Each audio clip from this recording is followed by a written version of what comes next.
கமலிக்கு முதுகை வலித்தது. கொஞ்சம் நிமிர்ந்து கழுத்தை இப்படியும் அப்படியும் திருப்பி கைகளை மேலே தூக்கி உதறி சோம்பல் முறித்தால் தேவலை போல இருந்தது. அக்கடாவென்று வலி போக படுக்கையில் உடம்பை நீட்டி படுத்தால் நன்றாக இருக்கும் என்று தோன்றியது. இல்லை, இப்போது முடியாது. செக்கச் சிவந்த நிறத்தில் செம்பருத்தி பூக்கள் தயார். அவற்றில் பொன்னிறத்தில் மகரந்தங்களை தீட்டி முடித்துவிட்டால் 2 இலைகள் தான் பாக்கி. கரும்பச்சை நிறத்தில் சற்றே லேசான பச்சையை திட்டமாய் கலந்து கவனத்துடன் அவற்றை பெயிண்ட் செய்ய முடிக்க இன்னும் 3/4 மணி நேரம் ஆகுமா? ஆகும். அதற்கப்புறம்தான் முதுகை நிமிர்த்தல், கையை சொடுக்கல், படுக்கையில் படுத்தல் எல்லாம். துணிகளை தீட்டும் வர்ணங்களை தயாரிக்கும் கம்பெனி 6 மாசத்துக்கு ஒரு முறை நடத்தும் பெயிண்டிங் போட்டியில் கலந்து கொள்ள வேண்டும் என்பது கமலியின் நெடுநாளைய ஆசை. அதற்கு ஏனோ இன்று வரை வேலை வரவில்லை. போன முறை, அதாவது கல்யாணமான மறு மாசம், அப்போது அறிவித்திருந்த போட்டியின் முடிவு கால தேதிக்கு சரியாய் 10 நாள்கள் இருந்ததால் அன்பு கணவன் விசுவிடம் அது குறித்து பேசவே செய்தாள். சாமான்கள் வாங்க கடைக்கு போயிருந்த ஒரு நாளில் போட்டி பற்றின அறிவிப்பு கண்களில் பட அங்கேயே அப்போதே கணவனிடம் கேட்டாள், என்னங்க பிளீஸ் இங்க பாருங்களேன். விசு பார்த்தான். இதுல நான் கலந்துக்கட்டுமா? என்னம்மா இது? கேட்டுக்கொண்டே நுழைவுத்தாளை கையில் வாங்கி படித்த விசு, முடிவு தேதிக்கு 10 நாள் கூட இல்லையே, ஒன்னால அதுக்குள்ள முடியுமா என்றான். கமலி பெரிதாய் தலையை ஆட்டினாள். இது என்ன பிரமாதம், டிசைனை அவளே கொடுத்துடுறா, நாம பெயிண்ட் வாங்கி பண்ண வேண்டியதுதான். மனசு வச்சு உட்கார்ந்தா 2 நாள்ல முடிச்சிருவேன். ஆல் ரைட் ஜமாய். கடை சிப்பந்தி சின்னது வேணுமா பெருசு வேணுமா என்று வினவின போது பெருசு என்று சொல்லி குறிப்பிட்ட 6 வண்ண புட்டிகளை வாங்கினாள். பாட்டில்களை பில் போட்டு கட்டி கொடுத்த நாழிகையில் அருகில் நின்ற விசுவிடம் அவளாகவே, இந்த போட்டிக்கு பெயிண்ட் பண்ணி அமிச்சப்புறம் ஒரு புடவையில பெயிண்ட் பண்ணட்டுமா பிளீஸ்? கீழே பூங்கொத்து பார்டர் போட்டு தலைப்புல பெருசு பெருசா அந்த டிசைனே போட்டா ரொம்ப பிரமாதமா இருக்கும். அதான் பெயிண்ட் கூட வாங்கியிருக்கேன், என்ன சொல்றேன்? கண்களை வட்டமாய் விரித்து கொண்டு சின்ன பெண்ணின் ஆர்வத்துடன் கமலி பேசவும் அவன் ஏதும் சொல்லாமல், இதுக்கெல்லாம் என்ன எதுக்கா கேட்கணும், ஓ இஷ்டம் என்று சொல்வது போல் மெல்ல சிரித்தான். கமலியிடம் பெயிண்ட் செய்வதற்காக அதற்கேற்ற தினசில் புடவை இல்லை ஆதலால் அன்றைக்கே கடைக்கு போய் போட்டிக்கு அனுப்ப வேண்டியதற்காக 1/2 கஜம் உயர்ந்த பாப்லின் துணியும் சந்தன கலரில் நைலக்ஸ் புடவை ஒன்றும் வாங்கினார்கள். இரவு சாப்பாடானதும் கமலி டிசைனை எடுத்து சரிபார்த்து கொண்டாள். மறுநாள் பாப்லின் துணியை சதுரமாய் வெட்டி ஓரங்களை தைத்து முடிப்பதற்குள் தெருவில் லாரி ஒன்று சைக்கிள்காரன் மேல் மோதி ஏக அமர்க்களமாகிவிடவே அதை வேடிக்கை பார்ப்பதிலேயே அன்றைய பொழுது முடிந்து போனது. அடுத்த நாள் அவசரமாய் காய்கறி மளிகை கடைக்கு போக வேண்டிய ஜோலி இருந்தது. அதற்கும் அடுத்த நாள் லேசாய் தலையை வலிக்கிறது என்று மதியம் படுத்து எழுந்தால் மணி 4:30 என்றது. அப்புறம் விசு சினிமாவுக்கு போகலாம் என்றதும் கமலி கிளம்பிவிட்டாள். ஆக போட்டி முடிவு தேதிக்கு 4 நாள்கள் இருக்கும் போதுதான் வண்ண புட்டிகளை திறந்து வைத்துக் கொண்டு உட்கார்ந்து 2 மணி நேரமாக விடாமல் பெயிண்ட் பண்ணினாள் கமலி. 2 குருவிகளில் ஒன்று முடிந்து விட்டது, இன்னொன்றும் மரக்கிளையும் தான் பாக்கி. ஆபீஸிலிருந்து விசு திரும்பிய பின்னரும், இதோ வந்துட்டேன், கொஞ்சம் இருங்கோ பிளீஸ், கண்கிட்ட லேசா பெயிண்ட் பூசணும், அவ்வளவுதான், மிச்சத்தை நாளைக்கு பாத்துக்கலாம் என்று மேலும் 1/2 மணி போல ஆன பிறகே பிரஷை வைத்துவிட்டு வந்தாள். காஃபியை கலந்து வந்து விசுவிடம் நீட்டியவள், டிஃபன் ஒன்னும் பண்ணல, சாரி, மத்தியானத்துல இருந்து இதோட சரியா இருந்தது என்றாள். களைத்து போய் நிற்கும் மனைவியை பார்த்தால் விசுவுக்கு பாவமாக இருந்தது. ராத்திரி எங்கேயாவது போய் சாப்பிடலாமா கமலி? உடம்பின் அலுப்பு சட்டென்று மறைந்து போக கமலி சந்தோஷமாய் சரி என்றாள். மறுநாள் காலையில் கணவனுக்கு சிற்றுண்டி கொடுக்க சாப்பாட்டு டேபிள் மேல் பரப்பி வைத்திருந்த பெயிண்ட் வகையராக்களை எடுக்கும் போதுதான் கமலி அதை கவனித்தாள். முதல் நாள் அலுப்பின் காரணமாகவோ இல்லை வெளியில் சாப்பிட போகும் அவசரமோ தெரியவில்லை, பெயிண்ட் செய்த துணியை மேஜை மேல் வைத்து விட்டதில் வண்ணம் மேஜையெங்கும் அப்படியே ஒட்டி கொண்டு விட்டிருந்தது. பித்து எடுத்ததும் குருவியின் ரக்கையில் சில இடங்களில் பெயிண்ட் திட்டு திட்டாய் விட்டு போனது. அட கடவுளே, திரும்ப பெயிண்ட் தடவி சரி பண்ணலான்னா நல்லா இருக்காதே, ஒட்டு கொடுத்த மாதிரி அசிங்கமா அல்ல இருக்கும். அப்படின்னா இந்த துணியை தூர எரிஞ்சிட்டு புதுசா இன்னொன்னு தீட்டணுமா? கமலிக்கு கண்கள் கலங்கி போயின. டிஃபன் சாப்பிட வந்த விசுவிடம், இங்க பாருங்களேன் என்று துணியை நீட்டினவளின் கண்களில் நீர் கரை கட்டி கொண்டது. ஓ காட், வீணா போயிட்டா? நிஜமான கரிசனத்துடன் பேசிய விசு, வேற துணி வாங்கி இன்னொன்னு பண்ணிடுமா, இதுக்காக ஏன் வருத்தப்படுற என்றான். எத்தனை கஷ்டப்பட்டு நேத்துக்கு போட்டேன், முதுகு வலிக்க வலிக்க எத்தனை நாளை பெயிண்ட் பண்ண தெரியுமா? திரும்ப துணி வாங்கி ஓரம் அடிச்சு தைச்சு டிசைனை காப்பி பண்ணி, ஐயோ போர் அடிக்கும், பிளீஸ், நான் பண்ண போறதில்ல. முகத்தை சுளுக்கி கொண்டு கமலி பேசின போது விசு ஒன்றும் சொல்லவில்லை. டிஃபனை சாப்பிட்டு எழுந்தவன், நான் வரேன் கமலி, நாழி ஆயிடுத்து என்று காரில் ஏறி ஆபீஸுக்கு போனான். அதோடு இந்த விவகாரத்தை அடியோடு மறந்துதான் போனாள் கமலி. பெயிண்ட் செய்யவென்று வாங்கின புடவையை பிளெயினாகவே ஒரு நாள் உடுத்தி கொண்டாள். அதுவே நன்றாக இருக்கிறது என்று அவள் தோழிகளில் சிலர் சொல்ல, இதை இப்படி பிளெயினா தான் கட்டிக்க போறேன், பிளீஸ், இதான் நன்னா இருக்குல்ல என்று ஒரு நாள் விசுவிடம் கூறின போது அவன் தன் வழக்கமான சிரிப்பு ஒன்றையே அன்றும் சிரித்தான். சரியாய் 6 மாதங்கள் கழித்து, அதாவது போன மாதம் திரும்ப இந்த பெயிண்ட் தயாரிப்பாளர்கள் போட்டியை அறிவித்ததும் கமலிக்கு பழையபடி ஆசை மூண்டது. இந்த முறை முதல் பரிசு ஸ்பெஷலாய் காஷ்மீருக்கு இருவர் போய் அங்கு 10 நாள்கள் தங்கும் செலவு என்பதை படித்ததிலிருந்து கமலிக்கு மனது துரு துரு வென்றது. காஷ்மீருக்கு விமானத்துல பயணம், அங்க படகு வீட்டுல 10 நாட்கள், எல்லாமா 5000 ரூபாய் ஆகாதா? ஏன் ஆகாது? தாராளமா ஆகும். நல்லா முனைஞ்சு இந்த தடவை போட்டியில கலந்துகிட்டா என்ன? போன தடவை குருவிகள் போட்டியில் வெற்றி பெற்ற பெண்மணி செய்திருந்த வண்ணப்படத்தை பத்திரிகையில் பார்த்தது இப்போது கமலிக்கு திடுமென்று நினைப்புக்கு வந்தது. முதல் பரிசு 2000 வாங்கிய படமாகவா அது இருந்தது? அதைவிட நான் எத்தனை ஜோராய் பண்ணியிருந்தேன். ஆமா, இவ்வளவு சுமாராய் பெயிண்ட் பண்ணதுக்கு பரிசுன்னா கண்டிப்பா நான் கலந்துகிட்டா பரிசு எனக்கு தானே, முயற்சி பண்ணா என்ன? விடாமல் யோசனை பண்ணிய பிறகு கமலி இந்த முறை போட்டியில் கலந்து கொண்டே தீருவது என்று தீர்மானித்தாள். முடிவு செய்து பெயிண்ட் பாட்டில்களை திறந்து பார்த்தவளுக்கு கப் வென்றது. அத்தனை புட்டிகளும் வர்ணங்களும் கட்டி தட்டி போயிருந்தன. ஏன் இப்படி? அவற்றை தூக்கி கொண்டு அன்றே கடைக்கு ஓடினாள். தவறு உங்க மேலதாம்மா, காத்து போகாம நீங்க இறுக்கி மூடி வைக்கல, அதான் எல்லாம் வீணா போயிடுச்சு. நான் நல்லா தான் மூடி வச்சிருந்தேன், நீங்க நல்ல பெயிண்ட் கொடுக்காம ஏற்கனவே கட்டியா போனதை கொடுத்துட்டீங்க. அது என்னம்மா நல்ல பெயிண்ட் கெட்ட பெயிண்ட்? நீங்க வாங்கும்போது செக் பண்ணி தானே வாங்குனீங்க, அப்புறம் என்ன? மேற்கொண்டு கடைக்காரனுடன் விவாதிக்க மனமில்லாமல் புதிதாய் 4 புட்டிகளை வாங்கி கொண்டு வீட்டுக்கு வந்தாள். இரவு சாப்பாட்டின் போது மட்டும் ஆசை தீர கடைக்காரனையும் பெயிண்ட் தயாரிப்பாளரையும் வைத்து தீர்த்தாள். கொஞ்சம் கூட பொறுப்பில்லாம எப்படி பேசினான் தெரியுமா? சாரிம்மா, இப்படி ஆயிடுச்சுன்னு ஒரு வார்த்தை சொல்லல. அமெரிக்கன்னா இப்படி நடக்குமா? அங்க சாமான்களோட தரம் மோசமா இருந்தா கோர்ட்டுக்கு இழுத்துடுவா இல்லையா? என்ன இருந்தாலும் அமெரிக்கா அமெரிக்கா தான். அந்த மாதிரி நம்ம நாடு என்னைக்கு ஆகுமோ? ஒருவித ரசிப்போடு சிறுபிள்ளைத்தனமாய் கமலி பொரிந்து தள்ளுவதை பார்த்து கொண்டிருந்த விசு புன்சிரிப்போடு சாப்பிட்டு எழுந்த பிறகுதான் கமலி ஓய்ந்தாள். ஓர் இலைக்கு தேவையான வண்ண கலவைகளை கலந்து கொண்டு மெல்லிய பிரஷை அதில் தோய்த்து முதலில் இலைக்கு கரை கட்டினாள் கமலி. லேசாய் தீட்டி தீட்டி இலையிலுள் வர்ணம் பூசும்போது இந்த பெயிண்ட் மூலம்தானே நாம் முதலில் விசுவை சந்தித்தோம் என்பது நினைவுக்கு வர உதடுகள் புன்னகையில் விரிந்தன. கமலிக்கு சொந்த ஊர் தஞ்சாவூருக்கு பக்கத்தில் இருந்த கருத்தட்டாங்குடி. அப்பா சங்கரன் ஹைஸ்கூல் வாத்தியார். கமலியையும் சேர்த்து அவருக்கு 5 பெண்கள். 5 பெண்கள் பெற்றால் அரசனும் ஆண்டியாவான் என்பார்கள். அப்புறம் சங்கரனை பற்றி சொல்வானேன்? ஆனால் தரித்திரத்திலும் சங்கரனுக்கு ஓர் அலாதி அதிர்ஷ்டம் இருக்கவே செய்தது. சங்கரனின் தாயார் ரவிவர்மாவின் ஓவியம் மாதிரி இருப்பாள். தாழம்பூ மஞ்சள் நிறம், கருப்பு கண்கள், நீளமான இமைகள், வெற்றிலை போட்டா மாதிரி சிவந்த உதடுகள், முழங்காலை இடிக்கும் தலைமுடி என்று வெகு அமர்க்களமாய் இருப்பாள். சங்கரனின் ராசி அவர் மனைவி பங்கஜமும் பங்கரையில்லை. ஆக பெண்கள் 5 அழகு கூட்டமாய் பிறந்து வளர்ந்தன. முதல் 3 பெண்களையும் நீ முந்தி நான் முந்தி என்று அவர்களின் அழகிற்காக கையில் கால் காசு வாங்காமல் மாப்பிள்ளைகள் கொத்தி கொண்டு போய்விட்டனர். முதல் பெண்ணை நான் மொரப்பையன் என்று பங்கஜத்தின் தம்பியும், 2ஆம் அவளை அத்தான் உறவு கொண்டாடி கொண்டு சங்கரனின் அக்கா பிள்ளையும், 3ஆம் அவளை பக்கத்து தெரு தாயாதி வீட்டு பிள்ளையும் கல்யாணம் பண்ணி கொண்ட போது கருத்தண்டாங்குடியே மூக்கில் விரலை வைத்தது. ஆனாலும் இந்த வாத்தியார் பெண்களுக்கு வந்த யோகத்தை பாரேண்டிம்மா. அவன் குடுத்து வச்சா மாதிரி டான் டான் வந்து பண்ணின்னு போறானே என்று அல்லு செல்லெல்லாம் பொறாமையில் வெடித்து போனது. கமலி சங்கரனுக்கு 4வது புத்திரி. 3வது பெண்ணுக்கும் இவளுக்கும் இடைவெளி 8 வருடம். பிள்ளை ஒன்று பிறந்து செத்து போனதால் கமலி அத்தனை பேரையும் விட அழகி, சுட்டி.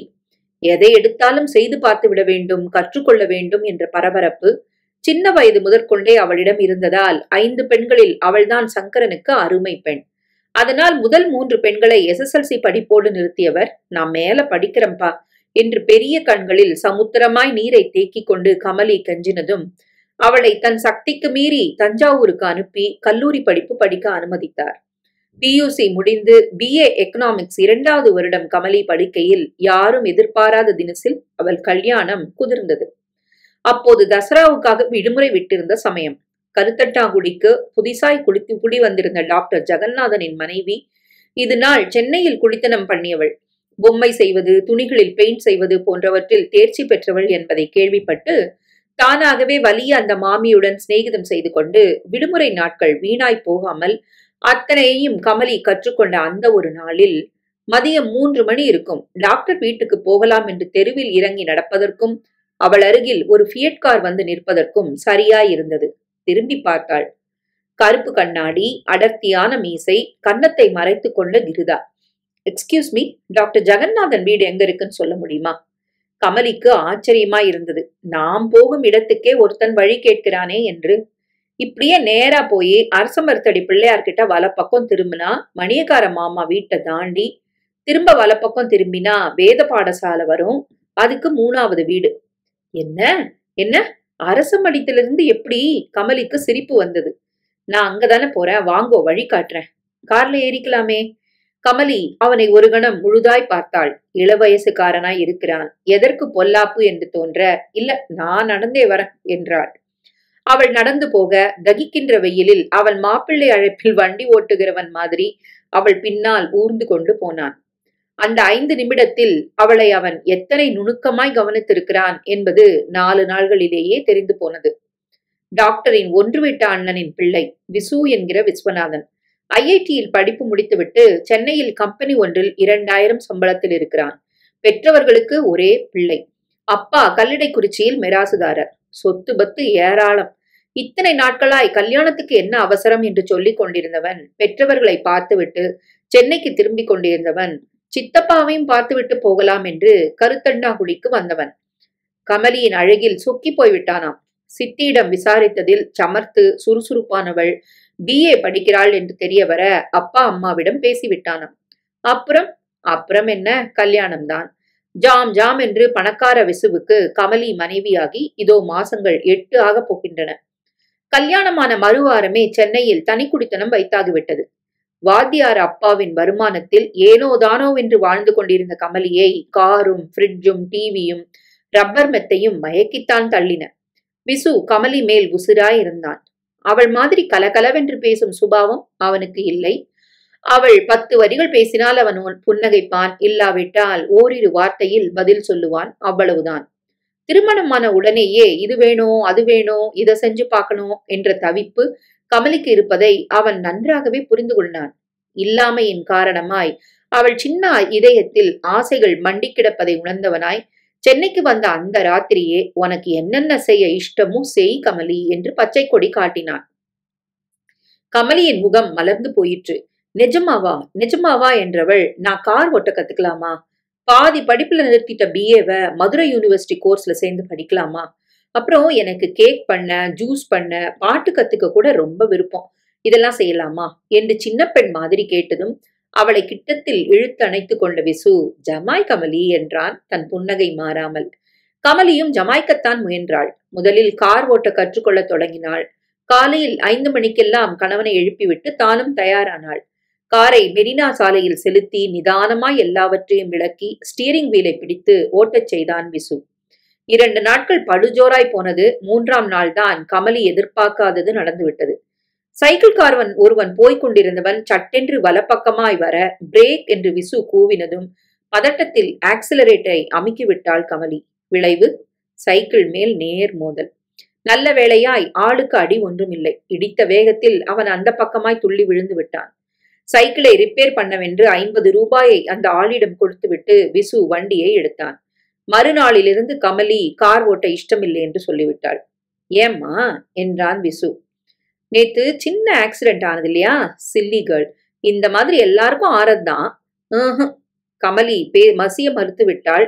கார் ஓட்ட கற்றுக்கொள்ளும் சமாச்சாரம் 3 நாளோடு உசிரை விட்டது. அடுத்து வந்த நாட்களில் கமலி மதுரை யூனிவர்சிட்டிக்கு எழுதி BA சேர்வதற்கான விண்ணப்பத்தாள்களை வரவழைத்தாள். விசு கிட்டத்தில் இருந்து சொல்லிக் கொடுக்க ஃபாரங்களை பூர்த்தி செய்து பணத்தோடு அனுப்பினாள். அனுப்பின அன்றைக்கு அவளுக்கு தனி உற்சாகம். BA முடிச்சப்புறம் MA படிக்கணும்னு ஆசையா இருக்கு. பிளீஸ் எனக்கு தெரியாத பாடத்தை நீங்க சொல்லி தருவலா என்று பல தடவை விசுவை கேட்டாள். புஸ்தகங்கள் வந்து சேர்ந்தன. முதலில் 10-15 நாட்களுக்கு தினம் ஒழுங்காய் படித்தாள். அப்புறம் ஒரு நாள் விட்டு ஒரு நாள் ஆனது. மெல்ல தேய்ந்து வாரம் ஒரு நாள் படிப்பதே அபூர்வமா இருக்கிறது. என்னம்மா கமலி, பாடத்தை படிச்சியா? ஏதாவது சந்தேகம் இருக்கா என்று ஓரிரு முறை விசு கேட்டபோது, போங்கோ ப்ளீஸ், எங்க நிம்மதியா உட்கார்ந்துட்டு படிக்க முடியறது? யாராவது கெஸ்ட் வந்துட்டே இருக்கா.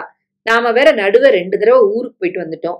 பரீட்சைக்கு இன்னும் 4 இருக்கே, நான் படிச்சுடுவேன் என்றாள். ஓர் இலையை பெயிண்ட் செய்து முடித்துவிட்டு திருப்தியுடன் தலையை நிமிர்த்தினாள் கமலி. இன்னும் ஓர் இலைதான், முடித்துவிட்டால் காய்ந்த பிறகு நாளைக்கு போஸ்ட் பண்ணிவிடலாம். முடிவு தேதிக்கு 2 நாட்கள் இருக்கின்றனவே. நாளைக்கு போஸ்ட் செய்தால் நாளை மறுநாள் பாம்பேக்கு போய்விடாதா?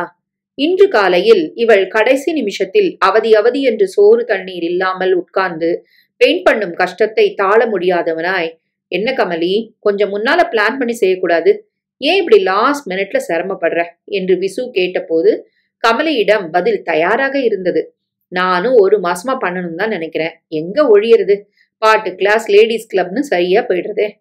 ஆயிற்று. இன்னும் அரை மணி அப்புறம் ஹாயாக எழுந்து ஆபீஸில் இருந்து கணவர் திரும்பும் முன் நல்ல டிஃபனாய் செய்து விடலாம். கமலியின் மனதில் எண்ணங்கள் எழுந்த அதே வினாடியில் வாசல் அழைப்பு மணி பாடியது.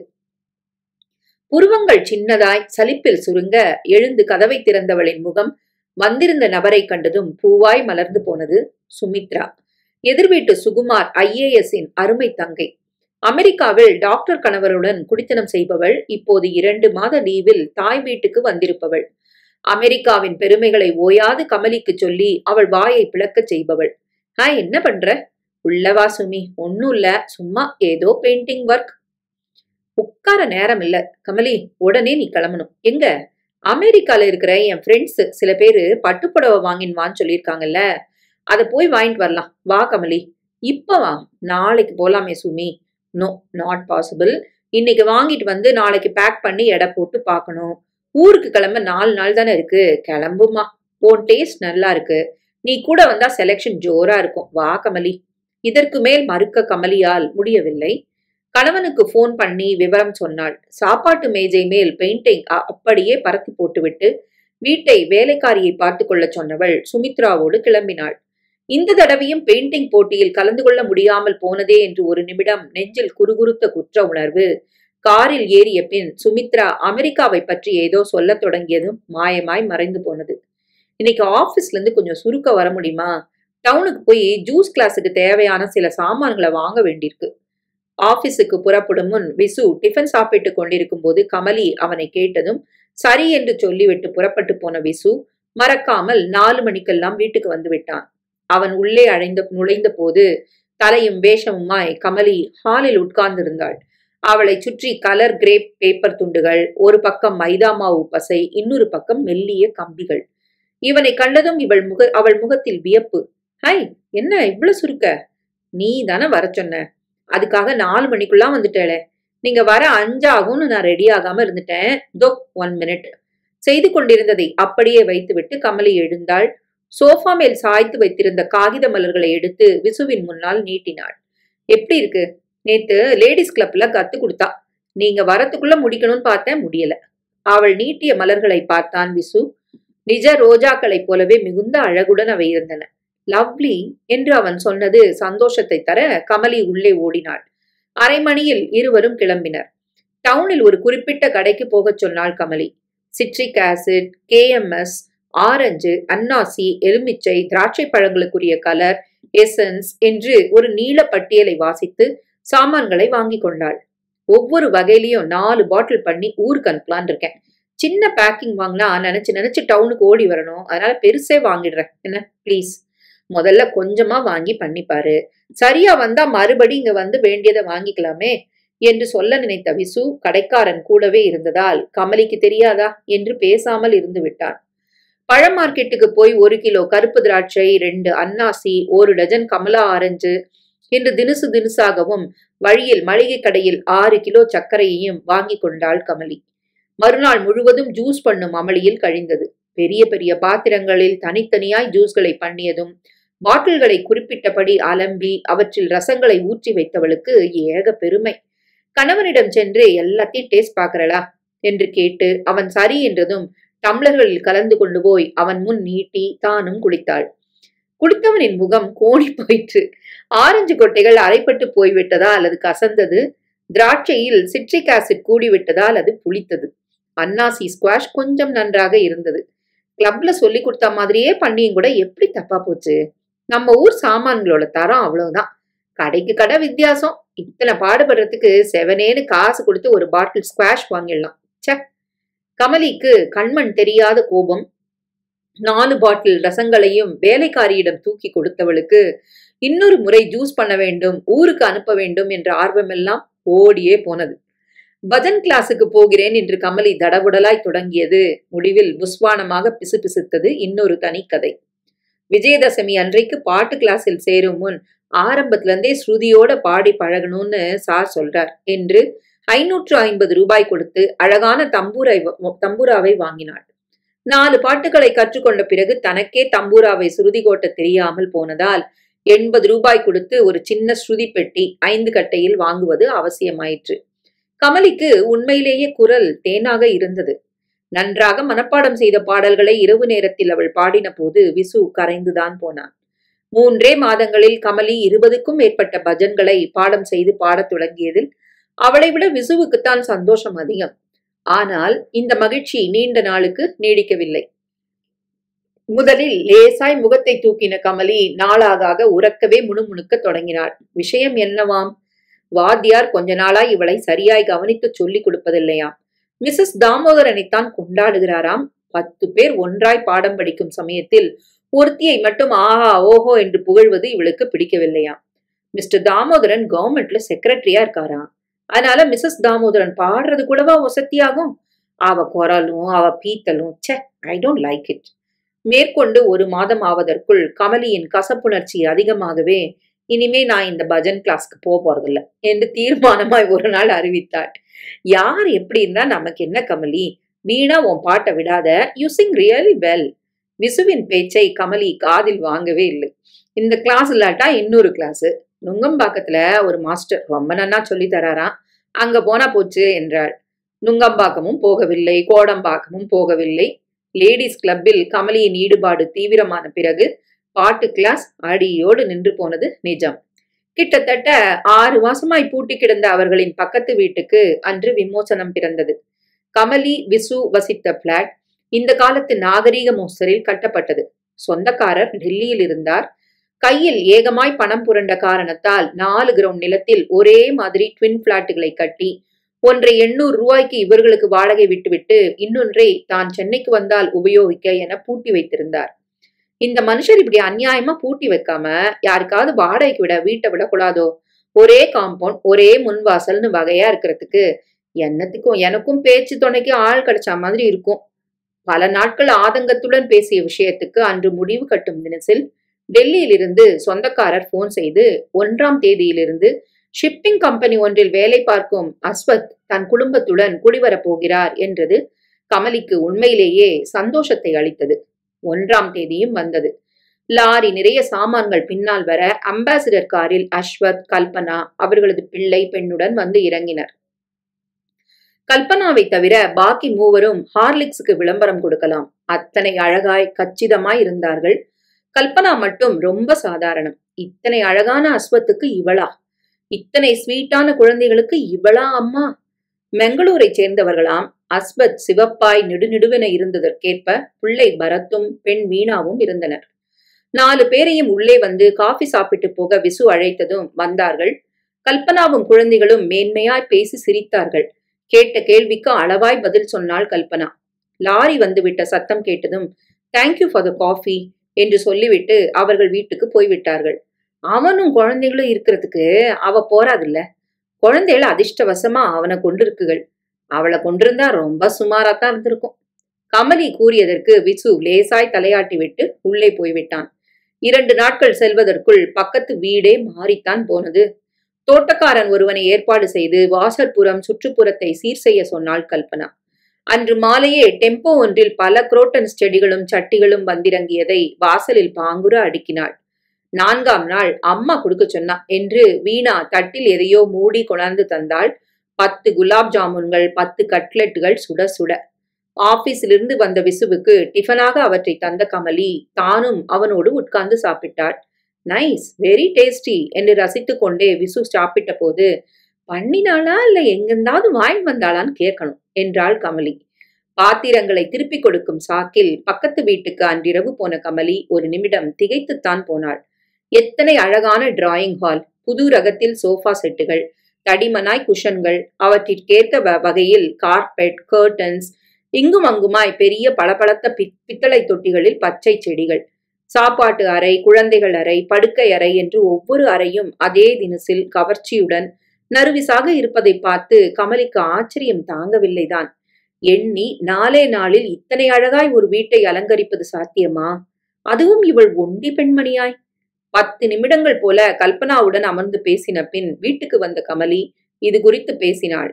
அவ மூஞ்சியையும் அவளையும் பார்த்தா திகைப்பா இருக்கு. மத்தியானம் நான் வெளியில போயிருக்கிற நேரத்துல கம்பெனி ஆட்கள் யாராவது வந்து வீட்டை ஒழிச்சு டெக்கரேட் பண்ணி கொடுத்துட்டு போயிருப்பான்னு தான் எனக்கு தோன்றது. அவளை பார்த்தா இந்த நாகரிகத்துக்கும் அவளுக்கும் சம்பந்தம் இருக்கிறதா தோணல. அடுத்த 10 நாட்கள் போவதற்குள் கல்பனா பார்ப்பதற்கு ஆள் எப்படி இருந்தாலும் வேலையிலே பலே கெட்டிக்காரி என்பது தெளிவாய் புரிந்து போனது. சமையலுக்கு ஆள் கிடையாது. பூவாய் புல்கா ரொட்டி, சப்ஜி தயாரிப்பதிலிருந்து கேக், ஐஸ்கிரீம், பிசிபேலாவா, பதிர்பேனியா எது வேண்டும் அத்தனையும் நாவில் ருசியுடன் கரையும்படி செய்ய அவள் கற்றிருந்தாள். இதை தவிர குழந்தைகளின் உடுப்புகளை, தன் ரவிக்கைகளை அவளே தான் தைத்துக் கொள்கிறாளாம். காலையில் வீட்டு வேலைகளை கவனித்து கணவன் குழந்தைகளை அனுப்பிவிட்டு தோட்டத்துக்கு வந்து விடுகிறாள். தெரிந்த அரைகுறை தமிழில் தோட்டக்காரனுடன் மன்றாடி வேலை வாங்கியதில் எண்ணி மாசம் 2 பூர்த்தியாவதற்குள் வாசலில் கினியாவும் பால்சமும் சிரித்தன. பக்கவாட்டில் பச்சென்ற புல் பரவிவிட்டது. பின்தோட்டத்தில் கத்திரிக்காயும் பீன்ஸும் பிஞ்சுவிடத் தொடங்கின. அடிக்கடி அம்மா குடுத்தா ஆண்டி என்று குழந்தைகள் மூலம் பதார்த்தங்கள் வருமே தவிரவும் கல்பனா வந்து உட்கார்ந்து இது நாள் வரை அரட்டை அளித்தவள் இல்லை. ஆரம்பத்தில் கல்பனா மேல் கொண்ட மதிப்பு கமலிக்கு போக போக குறைந்து போனது. இவதான் வரமாட்டேங்கிறாளேன்னு நான் பேச போனாலும் 4 வார்த்தைக்கு மேல எதுவும் வக்கனையா பேச தெரியல. ஏதாவது கேட்டா 2 வார்த்தையில பதில் சொல்றா, இல்லன்னா சின்னதா சிரிக்கிறா, அவ்வளவுதான் என்றாள் கமலி விசுவிடம் ஒரு நாள். இந்த கல்பனாவுக்கு படிப்புல நாட்டமே இல்ல. சர்க்குலேட்டிங் லைப்ரரிக்காரனை அனுப்பட்டுமான்னு கேட்டா ஸ்டார் டஸ்ட்லயும் ஸ்டார் அண்ட் ஸ்டைல்லையும் சினிமா வம்ப தவிர வேற என்ன இருக்கு, வாண்டான்னுட்டா. வேடிக்கையான பொம்பளை என்றாள் இன்னும் ஒரு நாள். லேடிஸ் கிளப் பிரசிடென்ட் நான் மாத்துக்கு இன்னைக்கு வந்தப்போ மரியாதைக்காக அவாத்துக்கு கூட்டின்னு போனேன். பிரசிடென்ட் கல்பனாவை கிளப்புக்குள்ள மெம்பர் ஆகிறதுக்கு ஆன மட்டும் கெஞ்சினா. அவ தான் நம்மட்டு சிரிப்போட அதெல்லாம் எனக்கு எதுக்குன்னுட்டா. இப்படி உலக விஷயத்துல ஈடுபாடே இல்லாம ஒரு ஜடமா ஏன் இவ இருக்கா என்றாள் இன்னும் ஒரு நாள்.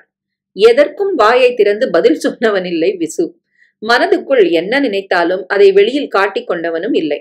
இதன் நடுவில் BA பரீட்சை தேர்வுகள் நெருங்கிவிட்டபடியால் தன் கவனத்தை அதில் திருப்பினாள் கமலி. 10 நாட்கள் போல விடாமல் உட்கார்ந்து படித்த போது தனக்கு படிப்பில் உள்ள நாட்டம் குறைந்து விட்டது. இனி பழையபடி கவனித்து படிக்க இயலாது என்பது புரிய கணவனிடம் தானாக அன்றிரவு அந்த பேச்சை எடுத்தாள். படிப்பு ரொம்ப போர் அடிக்கிறது, பிளீஸ். நான் படிச்சு என்ன பண்ண போறேன் சொல்லுங்க. அடுத்த மாசம் லேடிஸ் கிளப்ல ஆண்டு விழா வருது. அந்த வேலையில கவனிக்கணும். அதோட படிப்பையும் கவனமா படிக்க முடியாதுன்னு எனக்கு தோன்றது. நான் படிப்பை விட்டுட்டா நீங்க கோச்சுப்பேடா? BA படிச்சுட்டு MA படிக்கணும்னு ஆசையா இருக்குன்னு. ஆமா சொன்னேன். அப்போ மனசு அப்படி இருந்தது. இப்போ நான் நினைச்சது தப்புன்னு தோன்றது. ஒரு நிமிடம் தீர்க்கமாய் கமலியை பார்த்த விசு, ஓ இஷ்டம் என்றான். பின் எழுந்து சென்று விட்டான். கணவனுக்கு கோபம் என்பது புரிந்தவளாய் அன்று முழுவதும் அவனிடமிருந்து ஒதுங்கி இருந்தாள் கமலி. தூங்கி எழுந்ததும் பழையபடி கலகலக்க தொடங்கிவிட்டாள். அடுத்த வாரத்திலிருந்து கமலி குறிப்பிட்ட ஆண்டு விழாவுக்கான ஏற்பாடுகள் லேடிஸ் கிளப்பில் தொடங்கின. 2 நாள் விழாவாக நடத்த போகிறார்களாம். சின்ன கண்காட்சி அமைத்து சாப்பாடு ஸ்டால், கை வேலைகள் ஸ்டால், விளையாட்டு ஸ்டால் என்று வகை வகையாய் அமைக்க போகிறார்களாம். மாலையில் நடு சத்திர இரவு ஒரு நாளாம். இன்னொரு நாள் லேடிஸ் கிளப் அங்கத்தினர்கள் அளிக்கும் வெரைட்டி என்டர்டெயின்மெண்ட் நிகழ்ச்சியாம். கமலிக்கு வேலை நெட்டி வாங்கியது. விசுவை கேட்டு கார் வாங்கி கொண்டாள். ஒரு தற்காலிக டிரைவரை அமர்த்தி கொண்டு பிரசிடென்ட்டுடன் சென்று சினிமா நட்சத்திரங்களை பார்த்து பேசினாள். விளம்பரங்கள் அச்சடிக்க கொடுத்தார்கள். டிக்கெட் புஸ்தகங்களை தூக்கி கொண்டு சென்னை பூராவும் அலைந்து திரிந்து நட்சத்திர இரவுக்கு டிக்கெட் விற்றார்கள். 15 நாட்களில் சரியான சாப்பாடு தூக்கம் இல்லாமல் கமலி இளைத்து போனாள். கிளப் அங்கத்தினர் நடுவில் ஏக சண்டையாம், பொறாமையாம், புகைச்சலாம். அவளுக்குத்தான் தான் எல்லாம் செய்த பேர் வர வேண்டும் என்ற ஆசையாம். நாளுக்கு ஒன்று சொன்னாள். ஆயிற்று, இன்னும் 4 நாட்கள் தான், அப்புறம் ஆண்டு விழாவை நல்ல தினசில் நடத்தி கொடுத்து விட்டோம் என்று திருப்திப்படலாம். அன்றைக்கு விசு ஆபீஸிலிருந்து வீடு திரும்பின போது அதிசயமாய் கமலி வீட்டில் இருந்தாள். அவன் வந்த உடனேயே காஃபியை கலந்து அவனிடம் நீட்டியவள் சின்ன குரலில் புகார் செய்ய தொடங்கினாள். இந்த கல்பனாவுக்கு ஆனாலும் ரொம்ப திமிரு. கிளப்ல இவ கை காரியத்தை பத்தி நான் வசத்தியா பேசியிருக்கிறதுனால இன்னைக்கு கிளப் மெம்பர்ஸ் 4 பேரோட பிரசிடென்ட் வந்து கல்பனாவாத்துக்கு அழிச்சுன்னு போனா. சரின்னு போனேன். கிளப் ஃபங்க்ஷன்ல புது ஸ்டால் வைக்க நீங்க தான் வரணும், உங்க சமையல் ரொம்ப நன்னா இருக்கும்னு கமலி சொல்லியிருக்கா. அப்புறம் உங்க கைவேலை பொருள்களும் எக்ஸிபிஷன்ல வைக்கணும்னு பிரசிடென்ட் கேட்டுண்டா. இந்த கல்பனா ஒன்னுத்துக்கும் மசியல. எத்தனை தினசு ஸ்வீட்டு காரம் வேணாலும் பண்ணி தரேன், என் கைவேலை எதுவானாலும் எடுத்துன்னு போங்கோ, ஆனா எக்ஸிபிஷன் ஃபங்க்ஷன் எதுக்கும் என்னால வர முடியாது, வீட்டை விட்டுட்டு 1/2 நாள் 1 நாள்னு வரது சாத்தியம் இல்ல, மன்னிக்கணும்னு விட்டா. இவ திமிரா இப்படி பேசினாளா இல்ல தான் அழகா இல்லைன்னு வெளியே வாசலுக்கு வர வெக்கப்படுறாளான்னு எனக்கு புரியல. நீளமாய் கமலி முகத்தை சிணுங்கி கொண்டு பேசியதை விசு கேட்டான். சில நிமிடங்கள் தனக்குத்தானே ஏதோ யோசனை பண்ணியவனாய், சரி இவகிட்ட இன்னைக்கு நாம பேசணுங்கிற முடிவுக்கு வரத்துக்குள்ள போன் அடிக்கும் சத்தம் கேட்டு கமலி எழுந்து போய்விட்டாள். அப்புறம் யார் யாரோ வந்து விட்டதில் நினைத்ததை வெளியில் சொல்ல விசுவால் அன்று இயலாது போயிற்று. வருகிறேன் வருகிறேன் என்று 1 மாதமாய் பயமுறுத்தின ஆண்டு விழாவும் வந்துவிட்டது. காலையிலேயே வீட்டை விட்டு கமலி போய்விட்டாள். விளையாட்டு கூடத்துக்கு இவள் பொறுப்பாம். எந்த ஸ்டாலில் அதிக பணம் வசூலாகிறதோ அதன் பொறுப்பாளர்களுக்கு விசேஷ பரிசு உண்டு என்று அறிவித்திருந்ததால் ஸ்டால்கள் நடுவில் சரியான போட்டா போட்டி. அன்று சனிக்கிழமை என்பதால் 1/2 நாள் ஆபீஸ் முடிந்து விசு வீட்டுக்கு வந்து விட்டான். சில நிமிடங்களில் வாசல் மணி அடிக்க கதவை திறந்தான். அஸ்வத் நின்றிருந்தான். லேடிஸ் கிளப் விழாவுக்காக உங்க மிஸ்ஸஸ் போயிருப்பாங்களே, தனியா என்ன பண்றீங்க, எங்களோட வந்து டீ சாப்பிடுங்களேன் என்று அழைக்கவே விசு போனான். சாக்லேட் கேக், சூடாய் வெஜிடபிள் சமோசா, தொட்டுக்கொள்ள புதினா சட்னி, ஏலக்காய் டீ, வாயும் மனதும் மணத்து போக 1/2 மணி கழித்து வீட்டுக்கு திரும்பினான். டிவியை போட்டுவிட்டு ஒரு புஸ்தகத்தோடு உட்கார்ந்தான். அதில் லைத்தும் போனான். மணி இரவு 8 இருக்கும். வாசலில் டாக்ஸி சத்தம் கேட்டது. யார் வருகிறார்கள்? விசு எட்டி பார்த்தான். கமலிதான். கமலியா? ஏன் டாக்ஸில வரா? கிளப் பிரசிடென்டோட கார்ல வந்துடுறதா சொன்னாலே. ஆச்சரியத்தோடு கதவை திறந்த விசு கமலியை பார்த்ததும் திடுக்கிட்டு போனான். சிவந்த கண்களும் ஜிவுஜிவுத்த முகமும். என்ன இதெல்லாம்? என்னம்மா, என்னாச்சு? அவள் கையை பற்றி சோஃபாவில் அமர்த்தின விசு கரிசனத்துடன் கேட்கவும் அணை உடைந்த மாதிரி கமலி அழத் தொடங்கினாள். வரேன்று சொன்ன சினிமா நட்சத்திரங்களில் பாதி பேருக்கு மேல் வரவில்லையாம். கூட்டத்தில் ஒரே கலாட்டாவாம். கமலிய நம்பி ஒரு காரியத்துல இறங்கினா அவ்வளவுதான். எந்த காரியத்தை அவ ஸ்ரத்தையோட முழுசா பண்ணிருக்கா? இவளை போய் நம்பின நான் ஒரு முட்டாள்னு பிரசிடென்ட் அத்தனை பேருக்கு முன்னால சொன்னாலாம். அனைவரும் அதை ஆமோதிக்கும் தினசில் தலையை ஆட்டினார்களாம். மேற்கொண்டு அங்கு நிற்க கூட பிடிக்காமல் டாக்ஸியில் வீட்டுக்கு வந்து விட்டாளாம். ஏன் BA பரீட்சைக்கு படிக்கிறத கூட விட்டுட்டு பகலா இவாளுக்காக நான் எவ்வளவு சுத்தினேன். நம்ம காரை எடுத்துட்டு பெட்ரோல் பணம்னு ஒன்னே எதிர்பார்க்காம எத்தனை உழைச்சேன். கடைசியில என்ன நம்பினா அவ்வளவுதான் சொல்லிட்டாளே. எந்த காரியத்தையும் இவ முழுசா ஒழுங்கா செஞ்சிருக்காளான்ட்டாளே. ஐயோ, எனக்கு ரொம்ப அவமானமா இருக்கு. கதறி அழும் மனைவியின் வேதனை தாங்காமல் விசு அவளை இறுக அணைத்து கொண்டான். கண்களை துளைத்தான். தலைமுடியை கோதி இதமாய் தோளில் தட்டினான். பின் ஒரு குழந்தையிடம் பேசுவது போல் ஒரு சின்ன குரலில் மெதுவாய் பேசினான். ரொம்ப நாளா, ஏன் மாசமான் கூட சொல்லலாம் கமலி, உன்கிட்ட நான் பேசணும்னு நினைச்சிட்டு இருந்ததுக்கு இப்பத்தான் சந்தர்ப்பம் வந்திருக்கு. நான் சொல்றது உனக்கு அதிர்ச்சியா இருக்கலாம், ஆனா உன் நல்லதுக்காகத்தான் சொல்றேன். அதை நினைவுல வச்சுட்டு கேளு. முக்கியமா ஐ love you Kamali, love you very much. அதையும் ஞாபகத்துல வச்சுண்டு நான் பேசுறத கவனமா கேளு. கணவனோட பீடிகை மிகவும் பலமாய் இருக்கவே என்ன சொல்ல போகிறீர்கள் என்கிற பயம் கலந்த பார்வையுடன் அழுகை கொஞ்சம் அடங்கினவளாய் கமலி நிமிர்ந்தாள். முதல்ல உன்னை நான் பார்த்தப்போ எனக்கு பிடிச்சது உன் அழகு மட்டும் இல்ல, உன் குழந்தைத்தனம், உன் வெகுளித்தனம், பரபரப்பான உன் சுபாவம், சின்ன பொண்ணு மாதிரி பேசுறது, சிரிக்கிறது, இதெல்லாம் ஒட்டு மொத்தமா சேர்ந்துதான் என்னை அப்படியே மயக்கிடுது. இந்த பொண்ணு இப்படி ஒரு குழந்தை மனசோட இருக்கே, இதை ஆயுசுக்கும் புண்பட்டு போகாம காப்பாத்தணுங்கிற எண்ணம் எனக்கு உன்னை பார்த்த நாளே உண்டாயிடுது. கல்யாணமாகி நாம இங்க வந்து தனி கொடுத்துன்னு வச்சப்புறம் பன்னீர் தெளிச்சா மாதிரி உன் ஃப்ரெஷ்னஸ் எனக்கு ரொம்ப பிடிச்சுதான் இருந்தது. எல்லாத்தையும் கத்துக்கணும், தெரிஞ்சுக்கணும் நீ துடிச்ச. வாத்தியார் சம்பாத்தியத்துல கனவு கண்ட மாதிரி எல்லாம் இருக்க முடியாம தவிச்சிருக்கலாம். அதனால இவளை எதுக்கும் தடை செய்யாம ஆனந்தமா அனுபவிக்க விடணும்னு என் மனசுக்குள்ள தீர்மானிச்சுட்டேன். ஆனா இப்படி உன்னை அதீத சுதந்திரம் இருக்க விடுறது சரியில்லைங்கிறத பின்னாலதான் புரிஞ்சுக்க முடிஞ்சுது. சில பேரை கைய பிடிச்சுன்னு அழிச்சுன்னு போய்தான் ஆகணும். கமலி, தனியா தன்னிச்சையா அவளால சிறப்பா எதையும் சாதிக்க முடியாது. நீயும் இந்த ரகம்தான். உனக்காக ஒருத்தர் தீர்மானம் பண்ணி திட்டம் போட்டு கொடுத்தா நீ பிரமாதமா செய்யற. ஆனா உன் இஷ்டப்படி விட்டா எங்க ஆரம்பிக்கிறது எங்க முடிக்கிறதுன்னு புரியாம நீ குழம்பித்தான் போற. இது எனக்கு முதல்ல புரியல. புரிஞ்சப்புறம் இட் வாஸ் டூ லேட். எதையுமே நுனிப்புல் மேயற குணம் தப்பானது கமலி. ஒரு விஷயத்தை எடுத்துண்டா அதை கரைச்சு குடிச்சப்புறம்தான் இன்னொன்னுக்கு தாவணும். அதை விட்டுட்டு எல்லாத்துலயும் ஒரு காலையும் கையையும் நுழைச்சா திண்டாட்டம் தான். எதையுமே பூரணமா தெரிஞ்சுக்க முடியாது. நீ கார் ஓட்ட கத்துக்கணும்னு என்னாச்சு? 2 நாள்ல ஒரு சின்ன விபத்து. உன்னை பயமுறுத்த இடம் கொடுத்ததுனால அது நின்னு போச்சு. அப்புறம் பாட்டு கிளாஸ், தம்பூராவும் ஸ்ருதி போட்டியும் தடபுடல் பட்டது. ஆனா வாத்தியார் உன்னை விட இன்னொருத்தருக்கு அதிக கவனம் கொடுக்கறத உன்னால தாங்கிக்க முடியல. பாதியிலே விட்டுட்ட. பிஏ படிப்பு, அப்புறம் எம்ஏன்னு கோட்டை கட்டின. என்னாச்சு?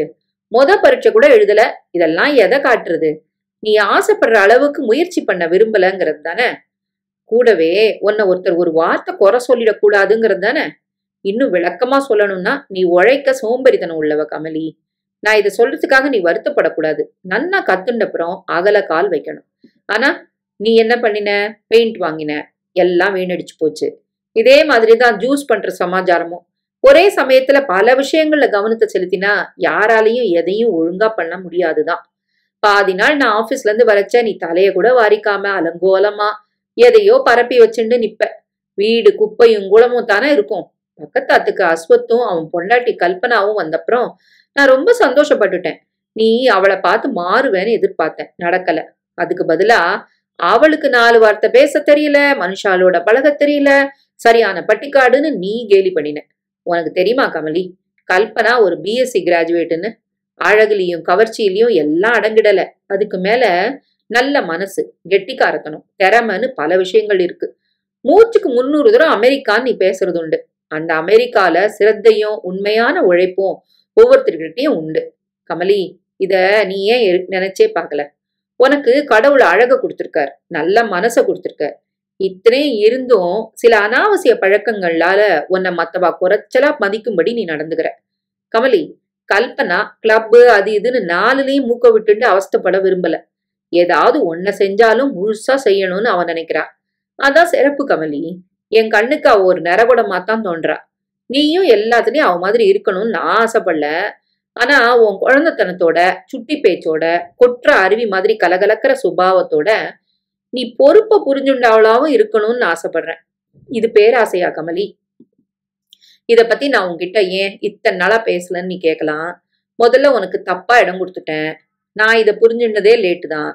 அப்புறம் உன்னை ஏதாவது சொன்னா உன் அப்பாவோட அந்தஸ்த, உன் ஏழ்மையை சொல்லி காட்டுறேன், நீ வருத்தப்படுவியோன்னு பயம், தயக்கம். கமலி, ஐ லவ் யூ. இப்படி லேடிஸ் கிளப் அங்கத்தினர்லாம் நான் உசுருக்கு உசுரா காதலிக்கிற உன்னை கண்டபடி பேசினதுல எனக்கு ரொம்ப வருத்தம் கமலி. இனிமேலாவது எல்லாரும் மெச்ச தினசுல பொறுப்போட நீ நடந்துக்கணும்னு எனக்கு ஆசையா இருக்கு. இது நடக்குமா கமலி? விசுவின் குரல் கம்மி போயிற்று. அவன் உணர்ச்சி வசப்பட்டிருக்கிறான் என்பது துடித்த உதடுகளிலிருந்து தெளிவானது. ஒன்றுமே பேசாமல் அத்தனையும் உன்னிப்பாய் கேட்டுக்கொண்ட கமலிக்கு உடம்பும் மனசும் சிலிர்த்து போயின. எத்தனை உசந்த மனசு இது! எத்தனை அன்பு என் மீது இவருக்கு இருந்தால் இத்தனை மாதங்களாய் என் அசட்டுத்தனமான காரியங்களை பற்றி ஒன்றுமே சொல்லாமல் இருந்திருப்பார். என்ன உசந்த மனுஷர் இவர்! உடம்பின் ஒவ்வொரு அணுவிலும் சிலிர்ப்பு ஏற்பட 2 கைகளையும் விசுவின் கழுத்தில் மாலையாக்கினாள் கமலி. நிமிர்ந்து நிர்மலமான மனம் கண்களோடு கணவன் முகத்தை உற்று பார்த்தாள். பிறகு அவன் மார்பில் சாய்ந்து கொண்டு மெதுவாக ஐ லவ் யூ என்றாள். மேலே எதுவும் பேச முடியாதபடி அவள் கண்களில் நீர் பூத்தது. அந்த ஐ லவ் யூவில் என்ன மன்னிச்சிருங்க. இனிமே நான் உங்களுக்கு விருப்பமான கமலியா வாழ முயற்சிக்கிறேன் என்ற வாக்கியமும் கலந்திருப்பது புரிந்தவனாய் சந்தோஷத்தோடு மனைவியை அணைத்த விசுவின் உதடுகளில் வழக்கமான புன்னகை ஒன்று விரிந்தது. கையில் உள்ள மலர் கொத்திலிருந்து ஒவ்வொரு பூவாக எடுத்து தன் முன்னால் உள்ள பூக்கிண்ணத்தில் எகபானா என்னும் ஜப்பானிய முறைப்படி அடுக்கிக் கொண்டிருந்தாள் சாந்தா. நடுநடுவில் ஒரு அடி பின்னால் சென்று தன் கைவண்ணத்தை தானே தலையை சாய்த்து சரிபார்த்து ரசித்துக் கொண்டாள். இன்று எல்லாம் நன்றாக அமைய வேண்டும் என்ற எண்ணம்தான் காலையிலிருந்தே அவளுக்கு. 1 மாசமாக கேட்டு கேட்டு எதிர்பார்த்திருந்த டாக்டர் நாத் அல்லவா இன்று விருந்துக்கு வருகிறான். ஓ, இந்த நாத் என்பவன்தான் அவள் கணவன் ஜானை எவ்வளவு கவர்ந்து விட்டான்! சாதாரணமாக பேராசிரியர் ஜான் ஜோன்ஸிடம் நல்ல பெயர் வாங்குவது அவ்வளவு கடினம் என்பது அந்த பல்கலைக்கழக வட்டாரத்தில் உள்ள அனைவருக்குமே தெரிந்ததுதான். அப்படி இருக்கையில் இந்தியாவிலிருந்து பயிற்சி பெற வந்த விஞ்ஞானியான டாக்டர் நாத் வந்த ஒரே மாசத்தில் ஜானின் மதிப்பை பெற்றுவிட்டான் என்றால் அதில் அவளுக்கு சந்தோஷம், பெருமை இருக்காதா? இந்தியா அவளது தாயகம் அல்லவா? 2 வாரங்களுக்கு முன்பு ஒரு நாள் மாலை ஆராய்ச்சி கூடத்திலிருந்து வீடு திரும்பிய ஜோன்ஸ், சாந்தா, நாத் என்று இந்தியாவிலிருந்து ஒரு விஞ்ஞானி வந்திருக்கிறாரு, அவர் நிஜமாவே ரொம்ப புத்தியசாலியா இருக்கிறாரு என்று புகழ்ந்துரைத்த போது அவளுக்கு தன்னையே புகழ்ந்தாற் போல் இருந்தது. என்னவென்று காரணம் சொல்ல தெரியாமலேயே சாந்தாவுக்கு அந்த நாத் என்பவரை அவசியம் பார்க்க வேண்டும் என்ற எண்ணமும் உண்டாயிற்று. 2 நாட்களுக்கு முன்னால் ஜோன்ஸ், இந்த சனிக்கிழமை அந்த விஞ்ஞானி நாத்த நம்ம வீட்டு இரவு விருந்துக்கு அழைக்கலாமா என்று கேட்டபோது உற்சாகத்துடன் அவசியம் கூட்டுவாங்க என்று சம்மதித்தாள் சாந்தா.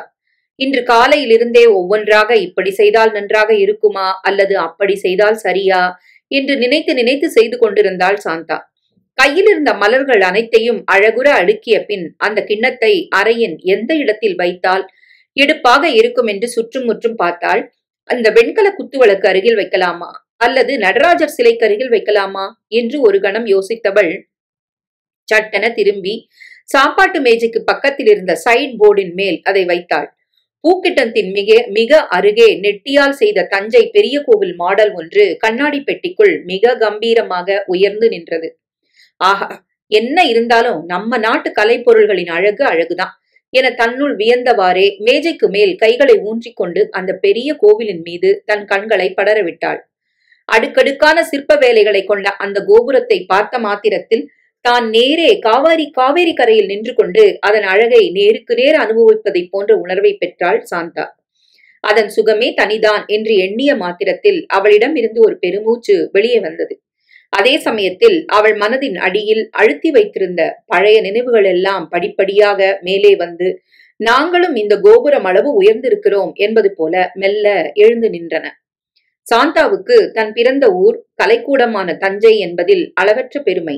அதிலும் 5 ஆறுகள் ஓடும் புண்ணிய திருவையாறு அல்லவா? பிறகு கேட்பானேன், மேட்டுத்தெரு லட்சுமண சர்மாவின் ஒரே புத்திரியான சாந்தா வளர்ந்த விதமே தனிதான். சிறு வயதிலேயே தாயை இழந்து விட்ட அவளை சர்மா மிக மிக அருமையாக வளர்த்தார். சாந்தாவும் நினைத்த போது பாட்டு, படிப்பு, காவேரியில் நீச்சல் என்று பொன்னி நதி போல் தன்னிச்சையாக வளர்ந்து வந்தாள். சுபாவத்திலேயே அழகும் துடுக்குத்தனமும் இருக்கவே தன்னகரற்று இருந்தாள். அதனால்தான் மாகாணத்திலேயே முதலாக பள்ளி படிப்பில் தேறி ஸ்காலர்ஷிப் கிடைத்து சென்னைக்கு கல்லூரி படிப்பிற்காக வந்தபோது சர்மா மறுப்பு ஒன்றும் சொல்லவே இல்லை. ஆனால் திருவையாறு ஊர் முழுவதும் அதே பேச்சுதான். இந்த சர்மா என்ன ஆனாலும் இப்படி புத்தி கெட்டு அலைய வேண்டாம், தாய் இல்லாத பொண்ணை கட்டி வளர்க்க வேண்டாமா, அவளுக்கு என்ன உலகமெல்லாம் சுத்தணும் தான் சொல்லுவா, இவர் விடுறதா? பெண் குழந்தைக்கு எதுக்கு இந்த படிப்பு, அதுவும் ஊர் விட்டு ஊர் போய்? பெத்த மனுஷனுக்கு புத்தி வேணும். சர்மா இதையெல்லாம் காதில் போட்டு கொள்ளவே இல்லை. சாந்தாவிடம் மாத்திரம் சொன்னார், அம்மா, பெத்தவனுக்கு சந்தோஷம் வரும்படி நடந்துக்கோ என்று. அவ்வளவுதான். விளையாட்டு போல் பிஎஸ்சி படிப்பை முடித்துக்கொண்டு எம்எஸ்சி முதல் ஆண்டில் சாந்தா இருக்கும்போதுதான் அவள் வாழ்க்கையில் ஒரு மகத்தான திருப்பம் உண்டாயிற்று. ஒரு நாள் கல்லூரி நூலகத்தில் அமர்ந்து கொண்டு அமெரிக்க விஞ்ஞான வார பத்திரிகை ஒன்றை புரட்டி கொண்டிருக்கும் போது அந்த கட்டுரையை பார்த்தால் அதன் தலைப்பே அவளை கவர்ந்தது. ஜான் ஜோன்ஸ் என்ற அமெரிக்க பேராசிரியர் இன்றைய உலகத்தில் ரசாயன விஞ்ஞானம் எவ்வளவு முக்கியமான இடம் வகிக்கிறது என்பதை பற்றி ரொம்ப அழகாக எழுதியிருந்தார். சுண்டக்கா படிப்பு, எம்எஸ்சி முதலாண்டுல இருக்கும் தனக்கே இவ்வளவு தெளிவா புரியும்படி எழுதியிருந்தா அவர் எவ்வளவு கெட்டிக்காரரா இருக்கணும் என்ற எண்ணம் தான் சாந்தாவுக்கு முதலில் தோன்றியது. தன் அறைக்கு வந்தவள் மடமடவென ஒரு பேப்பரை எடுத்துக்கொண்டு பேராசிரியர் ஜோன்ஸுக்கு ஒரு பாராட்டு கடிதம் எழுதி அதை அன்றைய தபாலிலேயே சேர்த்து விட்டாள். அதை எழுதும்போது ஒரு தலைச்சிறந்த மேதைக்கு தன் பக்தியை தெரிவிக்கிறோம் என்ற எண்ணம் தான் அவள் மனதில் பூத்திருந்தது. அந்த கடிதத்துக்கு பதிலையோ அங்கீகாரத்தையோ அவள் எதிர்பார்க்கவில்லை. பிரார்த்தனை செய்துவிட்டு கடவுளிடம் பதிலை எதிர்பார்க்க முடியுமா? அப்படி ஒரு பக்தி முற்றிய பரவச நிலை. ஆனால் சரியாக 15 நாட்கள் கழித்து கல்லூரியிலிருந்து தன் விடுதிக்கு திரும்பியவள் தன் அறையில் சாந்தா என்று எழுதப்பட்ட வெளிநாட்டு நீல உரை ஒன்று பேராசிரியர் ஜோன்ஸிடம் இருந்து வந்திருப்பதை பார்த்து ஆனந்தத்தில் விக்கித்து நின்று விட்டாள். கைகள் பரபரத்தன. அவசர அவசரமாக உரையை கிழித்து உள்வாசகத்தை படித்தாள். அன்புள்ள மிஸ் சாந்தா, உங்கள் ரசிகத்தன்மை மிகுந்த கடிதம் கிடைத்தது. எனக்கு எத்தனையோ நாடுகளிலிருந்து எத்தனையோ பேர் பாராட்டு கடிதங்கள் எழுதியிருந்தும் அந்த கடிதங்கள் அனைத்திலும் உங்கள் கடிதம் மாத்திரம் தனித்து நின்றது என்று சொல்ல ஆசைப்படுகிறேன். என் கட்டுரையில் ஒரு பகுதியை இப்படியும் இருக்குமா என்று விவாதிக்கவும் செய்திருக்கிறீர்கள். என் கட்டுரை உங்களை மிகவும் கவர்ந்தது என்று எழுதியிருந்தீர்கள். தங்கள் வெளிப்படையான கடிதம் அதனை காட்டிலும் அதிகமாக என்னை கவர்ந்து விட்டது. அடுத்த மாதம் சென்னையில் நடக்கவிருக்கும் அகில உலக விஞ்ஞானிகளின் புற்றுநோய் தடுப்பு ஆராய்ச்சி மாநாட்டில் கலந்து கொள்வதற்காக நான் உங்கள் ஊருக்கு வருகிறேன். அப்போது உங்களை சந்திக்கும் ஒரு நல்ல சந்தர்ப்பம் கிடைக்கும் என்று நினைக்கிறேன். நமது சந்திப்பை மகிழ்ச்சியுடன் எதிர்நோக்கி கொண்டிருக்கிறேன். விரைவில் சந்திக்கலாம். J Jones. ஒரு தரம், 2 தரம், 10 தரம் படித்தும் கூட சாந்தாவுக்கு ஆச்சரியமும் சந்தோஷமும் தணியவில்லை. திடீரென்று ஒரு நீரூற்றை திறந்து விட்டார் போன்ற உணர்ச்சி மனதுக்குள். தங்களை காண ஆவலாயிருக்கிறேன் என்று அவள் எழுத, ஜோன்ஸ் பதிலுக்கு தான் வெறும் விமானத்தை குறிப்பிட்டு எழுதிவிட்டார். உங்களை பார்த்த உடனேயே நான் அடையாளம் புரிஞ்சுக்குவேன். ஏன்னா நீங்க நிச்சயமா மத்தவங்கள்ல இருந்து தனிச்சு இருப்பீங்க என்று குறும்புத்தனமாக பின்குறிப்பு வேறு போட்டு எழுதியிருந்தார். ஒயிங் என்ற பேரிரிச்சலோடு போயிங் விமானம் மீனம்பாக்கத்தை தொட்டது. அழுத்தமான சிவப்பு நிற பட்டுப்புடவையும் அதே நிறத்தில் ரவிக்கையும் அணிந்து கொண்டு தலைமுடியை தூக்கி கொண்டை போட்டு அதில் ஒரு செம்பருத்தி பூவையும் செருகி இருந்தாள் சாந்தா. இந்த ஜோன்ஸுக்கு 50 வயசாவது இருக்குமா? மனமானவரா? சே, என்ன ஒரு விவரமும் தெரியலையே என்று நினைத்தவாறே விமானத்திலிருந்து இறங்கிக் கொண்டிருந்த ஒவ்வொருவரையும் ஊன்றி கவனித்துக் கொண்டிருந்தாள். அதோ அந்த அமெரிக்க தம்பதியா இருக்குமோ, இல்ல இந்த உயர்ந்த மனிதரா இருக்குமோ என்று எண்ணிக்கொண்டிருந்த வேளையிலேயே அவனை பார்த்து விட்டாள் சாந்தா. 35 வயதில் வாட்ட சாட்டமாய் தடித்த கண்ணாடியை அணிந்து கொண்டு முன்னால் விழுந்த கற்றை தலைமுடியை ஒரு கையால் அலட்சியமாக ஒதுக்கி தள்ளி கொண்டு மறு கையில் ஒரு பெரிய மலர்கொத்தை வைத்துக்கொண்டு சிறிது சாய்ந்து சாய்ந்து நடந்து வந்த அவனை பார்த்த வினாடியிலேயே சாந்தாவுக்கு அவன்தான் ஜோன்ஸ் என்று புரிந்துவிட்டது. அவனையே உற்று நோக்கி கொண்டிருந்தாள் அவள்.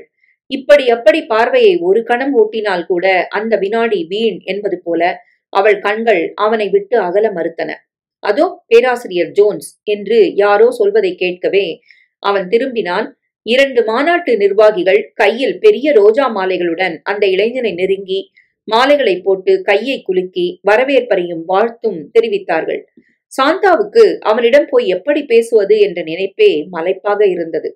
கால்களுக்கு சக்தியே இல்லாமல் போய்விட்டதா என்று நினைத்துக் கொண்டிருக்கையிலேயே, எக்ஸ்கியூஸ் மீ, ஒரு நிமிஷம் என்று ஜோன்ஸே அந்த நிர்வாகிகளிடம் சொல்வது அவளுக்கு கேட்டது. பிறகு அவன் சாந்தாவை நோக்கி வந்தான். தான் யார் என்பது அவருக்கும் தெரிந்துவிட்டது.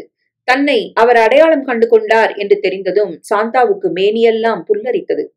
அருகில் வந்த ஜோன்ஸ், சாந்தா, நீங்க சாந்தா தானே என்று தயங்கி தயங்கி கேட்டவாறே தன் கையில் உள்ள மலர்கொத்தை அவளிடம் நீட்டினான்.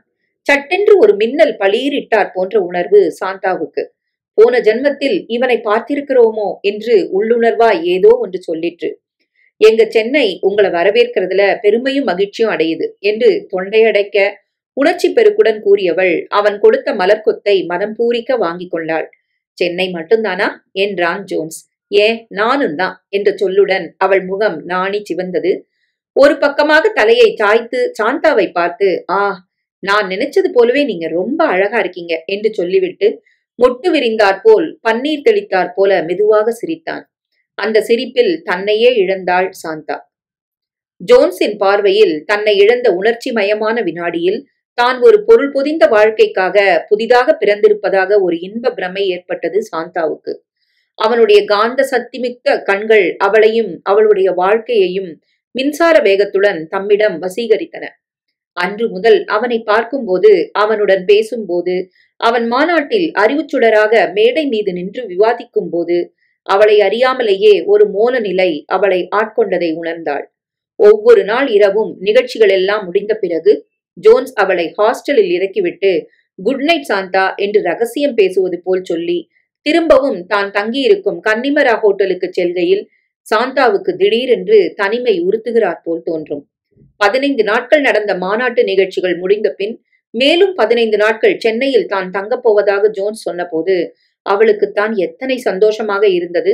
காந்தி மண்டபம், மெரினா கடற்கரை, கபாலீஸ்வரர் கோவில் என்று ஒவ்வொரு இடமாக ஜோன்ஸை அழைத்துச் சென்று ஆர்வத்துடன் ஒவ்வொன்றாக அவனுக்கு விளக்குவாள் சாந்தா.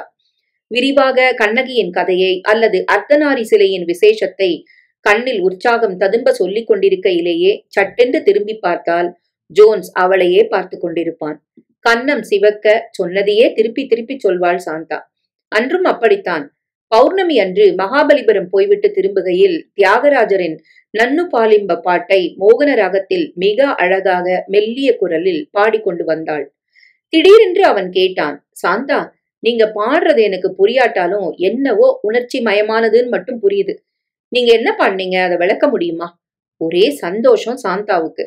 ராமா, என்ன காப்பதுக்காக நீ நடந்து வந்தியா என்று விளக்கி சொல்லும் போது அவளுக்கு தொண்டையை அடைத்தது. தன்னை ஆட்கொள்வதற்காக அவன் வெளிநாட்டில் இருந்து பறந்து வந்தானா என்ற கேள்வி அவள் உள்ளத்தில் வியாபித்து நிறைந்து நின்றது. என்ன தோன்றியதோ ஜோன்ஸுக்கு. டிரைவரிடம் வண்டியை ஓரமாக நிறுத்தச் சொன்னான். பிறகு சாந்தாவை பார்த்து, இந்த நிலவில் சிறிது உங்களோட உலாவ வேணும் போல இருக்கு, வரீங்களா என்றான். சிறிது தூரம் நடந்தவுடன், சாந்தா, நீங்க மத்தவங்கள்ட்ட இருந்து தனிச்சு நிக்கிறீங்கன்னு ஏன் அடிக்கடி சொல்றேன் தெரியுமா? உங்ககிட்ட உணர்ச்சி பூர்வமான ரசிகத்தன்மை இருக்கு. சாந்தா, நீங்க ஒன்ன செஞ்சாலும் பார்த்தாலும் சொன்னாலும் அத்தோட ஒன்றி விடுறீங்கிறது தெரியுது. கண்கள் பளபளன்னு ஒளி விடும்போது எவ்வளவு அழகா இருக்கீங்க என்று மெதுவாக கேட்டவன் சிறிது பேசாமல் இருந்தான். பிறகு, நான் ரொம்ப யோசிச்சுட்டு தான் இப்போ உங்களை ஒண்ணு கேட்க போறேன். நான் கேட்கறது பிடிக்கலன்னா தயவு செஞ்சு அதை மறந்துருங்க என்றவன் தன் இரு கைகளாலும் சாந்தாவின் கரங்களை பிடித்து கொண்டான். கண்களை நேருக்கு நேர் பார்த்து, சாந்தா, என்ன திருமணம் செஞ்சுப்பீங்களா? Oh, I love you with all my heart என்று நான் தழுதழுக்க கூறினான். ஸ்தம்பித்து நின்றாள் சாந்தா. அதன் பிறகு எல்லாமே ரொம்ப வேகமாக நடந்து விட்டன.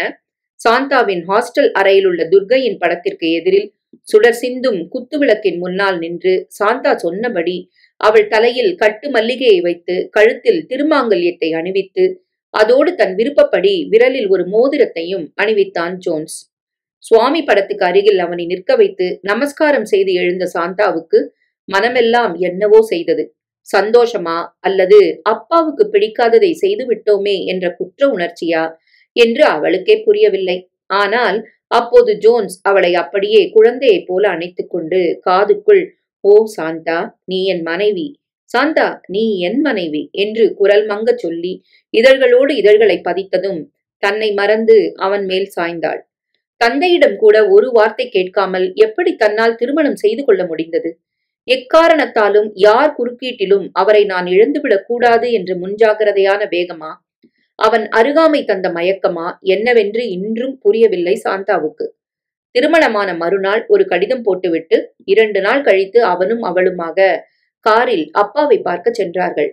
வண்டி மேட்டு தெருவில் நுழைந்ததுமே அவளுக்கு தெரிந்து விட்டது தன் சமாச்சாரம் ஊர் முழுக்க பரவி விட்டது பற்றி. ஒவ்வொரு வீட்டு வாசலிலும் 2 பேராகவும் 4 பேராகவும் எல்லோரும் வந்து நின்று கொண்டார்கள். என்ன நடக்கப் போகிறது பார்க்கலாம் என்பது போல. வண்டி சர்மா வீட்டு முன் நின்றதும், நீ மட்டும் முதல்ல உள்ள போறது நல்லதுன்னு எனக்கு தோணுது என்றான் ஜோன்ஸ். சாந்தாவுக்கு கை காலெல்லாம் வெடவெடவென உதறியது. வண்டி கதவை திறந்து கொண்டு அவள் கீழே இறங்குவதற்கும் தடக்கென்று வீட்டு வாசற்கதவை திறந்து கொண்டு சர்மா வெளியே வருவதற்கும் சரியாக இருந்தது. அப்பா முகத்தில் கோபம் இல்லை, ஆனாலும் வருத்தம், ஒரே வேதனை. முகத்தில் துன்பக்கோடுகள் ஓடி சவக்கலையை உண்டாக்கி இருந்தன. தூங்காமல் சாப்பிடாமல் அழுது கொண்டிருந்ததைப் போல முகம் ஜிவு ஜிவு என்று இருந்தது. ஆயினும் கம்பீரமாக உள்ளே நின்று கொண்டு சாந்தாவை பார்த்து, உள்ள வராதடி, அங்கே நில்லு. எப்போ பெத்தவனை மதிக்காம அவன் மூஞ்சில கரிய பூசினியோ, அப்புறம் அவன் உறவு மட்டும் உனக்கு எதுக்கு? கொஞ்ச நஞ்சம் உசுருன்னு இந்த பாழா போன உடம்புல ஒண்ணு ஒட்டின்னு இருக்கேன், அதையும் போக வச்சுடலான்னு நினைச்ச நீங்க வந்தியா? என்ன யோகியதையில இங்க வந்த? வராத, ஒழிஞ்சு போயிடு என்று ஆவேசத்தோடு கத்தினார்.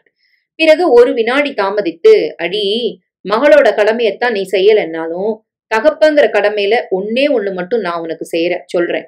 ஆனானப்பட்ட கண்வ மகரிஷியே சகுந்தலை தான் கணவன் வீட்டுக்கு போகும்போது புத்தி சொன்னாராம். அதனால என் கடமைக்காக நானும் உனக்கு சொல்றேன். சாந்தா, பெத்தவனுக்குத்தான் மதிப்பு வரும்படி நீ நடந்துக்கல. உன் நடத்தையால இந்த ஊரே அவனை பார்த்து சிரிக்கும்படி பண்ணிட்ட. அது போட்டும். இப்போ நீ வெளிநாட்டுக்கு நம்ம பாரத நாட்டு பொண்ணா, நம்ம தமிழ்நாட்டு பொண்ணா போற. அங்க போயாவது நம்ம பெருமை ஓங்குறபடி நடந்துக்கொடி. இல்லன்னா நம்ம குலம், நம்ம நாடு, நம்ம ஜனங்க எல்லாரையும் அந்த ஊர் மனுஷா தாழ்வா நினைச்சுடுவா. நம்ம தேசத்து மானமே ஒன்ன மாதிரி பொண்கள் கையில தான் இருக்கு. அத புரிஞ்சு நடந்துக்கோ, அவ்வளவுதான். இனிமே இங்க நிக்காத, போயிடு போயிடு என்று கண்ணில் நீர் வடிய ஒரு கையால் அடி வயிற்றை பிடித்து கொண்டு கத்தினவர் வாயில் துண்டை அடைத்துக் கொண்டு உள்ளே போய்விட்டார். இன்றைக்கும் கூட எப்போதாவது ஓர் இரவில் தூக்கத்திலிருந்து விழிப்பு வந்துவிடும். அப்போது அப்பா கண்ணில் நீர் வடிய அடிவயிற்றை பிடித்துக் கொண்டு நிற்பது போல தோன்றும் சாந்தாவுக்கு. ஜோன்ஸ் அவளை எவ்வளவுதான் நன்றாக ஆசையுடன் வைத்துக் கொண்டிருந்தாலும் அவளையும் அறியாமல் அப்பாவை ஏமாற்றி விட்டோமே என்ற எண்ணம் அவ்வப்போது தோன்றி வண்டு குடைவதைப் போல மனதை குடையும். ஓவென்று அலறி அழுதாலாவது மனவேதனை குறையுமா என்று நினைப்பாள் சாந்தா. ஆனால் பாழும் கண்ணில் ஒரு சொட்டு நீர் கூட வராது, வரவே வராது. தனக்குள்ளேயே குமுறிக்கொண்டு ஜடம் போல சில நிமிடங்கள் இருப்பாள். பிறகு சரியாகிவிடும். சில நேரங்களில் அவளையும் மீறி ஒரு ஏக்கம் கண்ணில் பீரிடும். அது அப்பாவை பார்க்க வேண்டும் என்ற வேகத்தாலா, காவேரி கரையில் தியாகராஜரின் சமாதியில் நின்று கொண்டு க்ஷீரசாகராவை பாட வேண்டும் என்று நினைப்பாளா, அல்லது ஆசை தீர அடிச்சக்க என்று தமிழில் வாய்விட்டு சொல்லிக் கொண்டு திரிய வேண்டும் என்ற ஏக்கமா? அவளுக்கே தெரியவில்லை. டிங் டாங் என்று வாசற்புறத்தில் அழைப்பு மணி ஒலித்ததை கேட்டு திரும்பவும் தன் நிலைக்கு வந்தாள் சாந்தா. அவர்கள் வந்துவிட்டார்கள் போலிருக்கிறதே என்று நினைத்த உடனேயே அவளுள் ஒரு பரபரப்பு. புடவை தலைப்பை சரி செய்து கொண்டவள் 4 மட்டிப்பால் ஊதுவதிகளை கொளுத்தி நடராஜர் சிலைக்கு முன்னால் வைத்துவிட்டு வரவேற்பறைக்குள் நுழைந்தாள். வந்திருந்த விருந்தாளிக்கும் தனக்கும் பானம் கலந்து கொண்டிருந்த ஜோன்ஸ் அவளை பார்த்துவிட்டு, சாந்தா, இவர்தான் டாக்டர் நாத். டாக்டர், இவதான் என் மனைவி சாந்தா, உங்க ஊரை சேர்ந்தவ என்று பரஸ்பரம் அறிமுகப்படுத்தினான். வரவேண்டும் என்று சொல்லியவாறே கைகளை கூப்பியவள் நிமிர்ந்து நாத்தை நோக்கினாள். மின்சாரத்தால் தாக்குண்டவள் போல பிரமித்த சாந்தா, நீ நீ விசு இல்ல? ஏய் விசு, நீதானே என்று கூவுவதற்கும், சாந்தா நீ ஓ மை காட், நீ நம்ம சாந்தாவா என்று அவன் கேட்பதற்கும் சரியாக இருந்தது. உங்க 2 பேருக்கும் முன்னாடியே ஒருத்தர் தெரியுமா என்று வியந்த ஜான், ஓ இது எவ்வளவு சின்ன உலகம் என்று ஆச்சரியப்பட்டான். மடை திறந்தாற்போல் பேசினாள் சாந்தா. காற்றை தன்னுள் அடக்கி கொண்டு உப்பியிருக்கும் பலூன் ஒரு சின்ன ஊசியை ஸ்பரிசத்தவுடன் டமார் என்று வெடிப்பதைப் போல பேசினாள். யாரோ நாத்னு பார்த்தா நீயா? என்ன விசு, விஸ்வநாதன்கிற பேரை எப்போ நாத்னு மாத்திண்ட? திருபையார்ல இருந்து டெல்லிக்கு மேல் படிப்புக்காக போனவன், இங்க எப்படி வந்த என்று கேள்வி மேல் கேள்வியாக ஆசை தீர தமிழில் கேட்டாள் சாந்தா. தூங்கி எழுந்தவுடன் பச்சை தண்ணீரில் முகம் அலம்பிக் கொண்டால் ஒரு புத்துணர்வு வருமே, அப்படித்தான் இருந்தது சாந்தாவுக்கு. சிறு குழந்தையைப் போல அவள் பேசியதை கேட்டு உரக்க சிரித்தான் விசு. போருமா, இன்னும் ஏதாவது இருக்கா? மேட்டு தெரு சர்மாவோட பொண்ணு மிஸ்ஸஸ் ஜோன்ஸ்னு மாறலான்னா நான் நாத்னு மாறக்கூடாதா? இல்ல விசிட்டிங் சயின்டிஸ்டா அமெரிக்காவுக்கு வரக்கூடாதா என்று கேட்டுவிட்டு மறுபடியும் சிரித்தான். அவர்கள் இருவரும் உற்சாகத்துடன் மாறி மாறி பேசியதையும் சிரிப்பதையும் கேட்ட ஜோன்ஸுக்கு ஒன்றும் புரியாவிட்டாலும் ஒன்று புரிந்தது. அதுதான் சாந்தாவின் வெளிப்படையான சந்தோஷம். பொங்கி பொங்கி வெளிவந்த அவளது சிரிப்பை கேட்டு மனம் குதூகலித்தவனாக ஒரு நாற்காலியில் அமைதியுடன் அவர்கள் பேசட்டும் என்று உட்கார்ந்து விட்டான். ஜோன்ஸ், இவனை யாருன்னு நினைச்சிங்க? இவன் விசு, நாத் இல்ல. இவன் என் பால்ய வயசு நண்பன். திருவையாத்துல எங்க பக்கத்து வீட்டுக்காரனா 10 வருஷங்கள் இருந்திருக்கிறானாக்கும் என்று கூறியவள் அப்படியே பழைய நினைவுகளுக்குள் மூழ்கிவிட்டார் போல பேசாமல் அமர்ந்து விட்டாள். அதன் பிறகு சாந்தாவின் வாழ்க்கையிலேயே ஒரு பெரிய மாற்றம் ஏற்பட்டு விட்டது என்றுதான் சொல்ல வேண்டும். சாந்தாவின் ஏக்கத்தை போக்க ஒரு வழி கிடைத்தது என்று மகிழ்ந்த ஜோன்ஸ் கூடுமான வரையில் அவளையும் விசுவையும் சந்திக்க வைத்தான். வாரத்துக்கு 1 முறை 2 முறை என்று ஆரம்பத்தில் வீட்டுக்கு வர ஆரம்பித்த விசு 2 மாதங்கள் ஆவதற்குள் தினமும் வர ஆரம்பித்தான். சாந்தாவும் ஒரு நாள் அவன் வராவிட்டாலும் மறுநாள் அவனுக்கு போன் செய்து, ஏன் வரல விசு, நேத்து உனக்காக வத்த குழம்பு பண்ணியிருந்தனே என்பாள். மணிக்கணக்கில் இருவரும் பேசுவார்கள், அப்படி பேசுவார்கள். நீ காவேரி படித்துறையில சறுக்கி விழுந்து கால் வீங்கிண்டு நடக்க முடியாம நொண்டின்னு இருந்தியே, நான் உன்கிட்ட நொண்டி நொண்டி நொடிச்சுக்கோ, வெள்ளம் தரேன் கடிச்சுக்கோன்னு சொல்வேனே, ஞாபகம் இருக்கா சாந்து என்பான் அவன். ஏன் நீ மட்டும் என்னவா எதிர் வீட்டு கிட்டுவோட நீச்சல்ல காவேரிய கடற்கரைன்னு பந்தயம் போட்டுட்டு நீஞ்ச முடியாம பாதியிலே தண்ணிய குடிச்சு முழுக பாத்தியே, அப்புறம் யாரோ உன்னை இழுத்துன்னு வந்தாளே, அது உனக்கு ஞாபகம் இருக்கா என்பாள் சாந்தா பதிலுக்கு. இருவரும் பேசுவதை கேட்டுக்கொண்டு மௌனமாக அமர்ந்திருப்பான் ஜோன்ஸ். அவ்வப்போது அவர்கள் சிரிக்கும் போது அவன் முகத்திலும் ஒரு சின்ன புன்னகை தோன்றும், அவர்கள் பேசுவதை அனுபவிப்பதை போல். ஆரம்பத்தில் தானும் விசுவும் தமிழில் பேசுவதையெல்லாம் ஜோன்ஸுக்கு மொழிபெயர்த்து சொல்வாள். பிறகு நாட்கள் செல்ல செல்ல அதுவும் குறைந்தது. அடிச்சக்க, வெளுத்துட்டான், பலே ஜோர் போன்ற வார்த்தைகளை எல்லாம் எப்படி மொழிபெயர்ப்பது என்று புரியாமல் அவள் விழிக்கும் போது ஓஹோ ஹோ என்று வயிறு குலுங்க சிரிப்பான் விசு. இப்போதெல்லாம் ஒரு முக்கியமான ஆராய்ச்சியில் புற்றுநோய்க்கு தடுப்பு மருந்து கண்டுபிடிப்பதில் ஈடுபட்டிருந்ததால் ஜோன்ஸ் வீட்டுக்கு வரவே அதிக நேரமாயிற்று. தனக்கு தாமதமாகும் போல இருந்தால் அவனே விசுவுக்கு போன் செய்து, சாந்தா தனியா இருப்பா, விசு உன்னால போய் அங்க போய் அவளுக்கு துணையா இருக்க முடியுமா என்று கேட்பான். ஜோன்ஸ் வீட்டுக்குள் நுழையும் போதே உள்ளிருந்து வரும் பாட்டுதான் அவனை எதிர்கொண்டு அழைக்கும். முகத்தில் ஒரு அழகான புன்னகை தோன்றும், அவ்வளவுதான். அடுத்த வாரம் பல்கலைக்கழகத்துல இந்தியர்கள் இரவு கொண்டாட போறோம், அதுல நீ பாடுவேன்னு பேர் கொடுத்துட்டேன் என்று சொன்னவாறே அன்றைக்கு வீட்டிற்குள் நுழைந்தான் விசு. என்னது, நான் மேடையில பாடுறதா? என்னால முடியாது விசு. 2 வருஷமா ஜோன்ஸ் கூட சொல்லி பார்த்தார். நான் கண்டிப்பா முடியாதுன்னு சொல்லிட்டேன். அம்மம்மா என்னால முடியாது என்று பலமாக தலையை ஆட்டினாள் சாந்தா.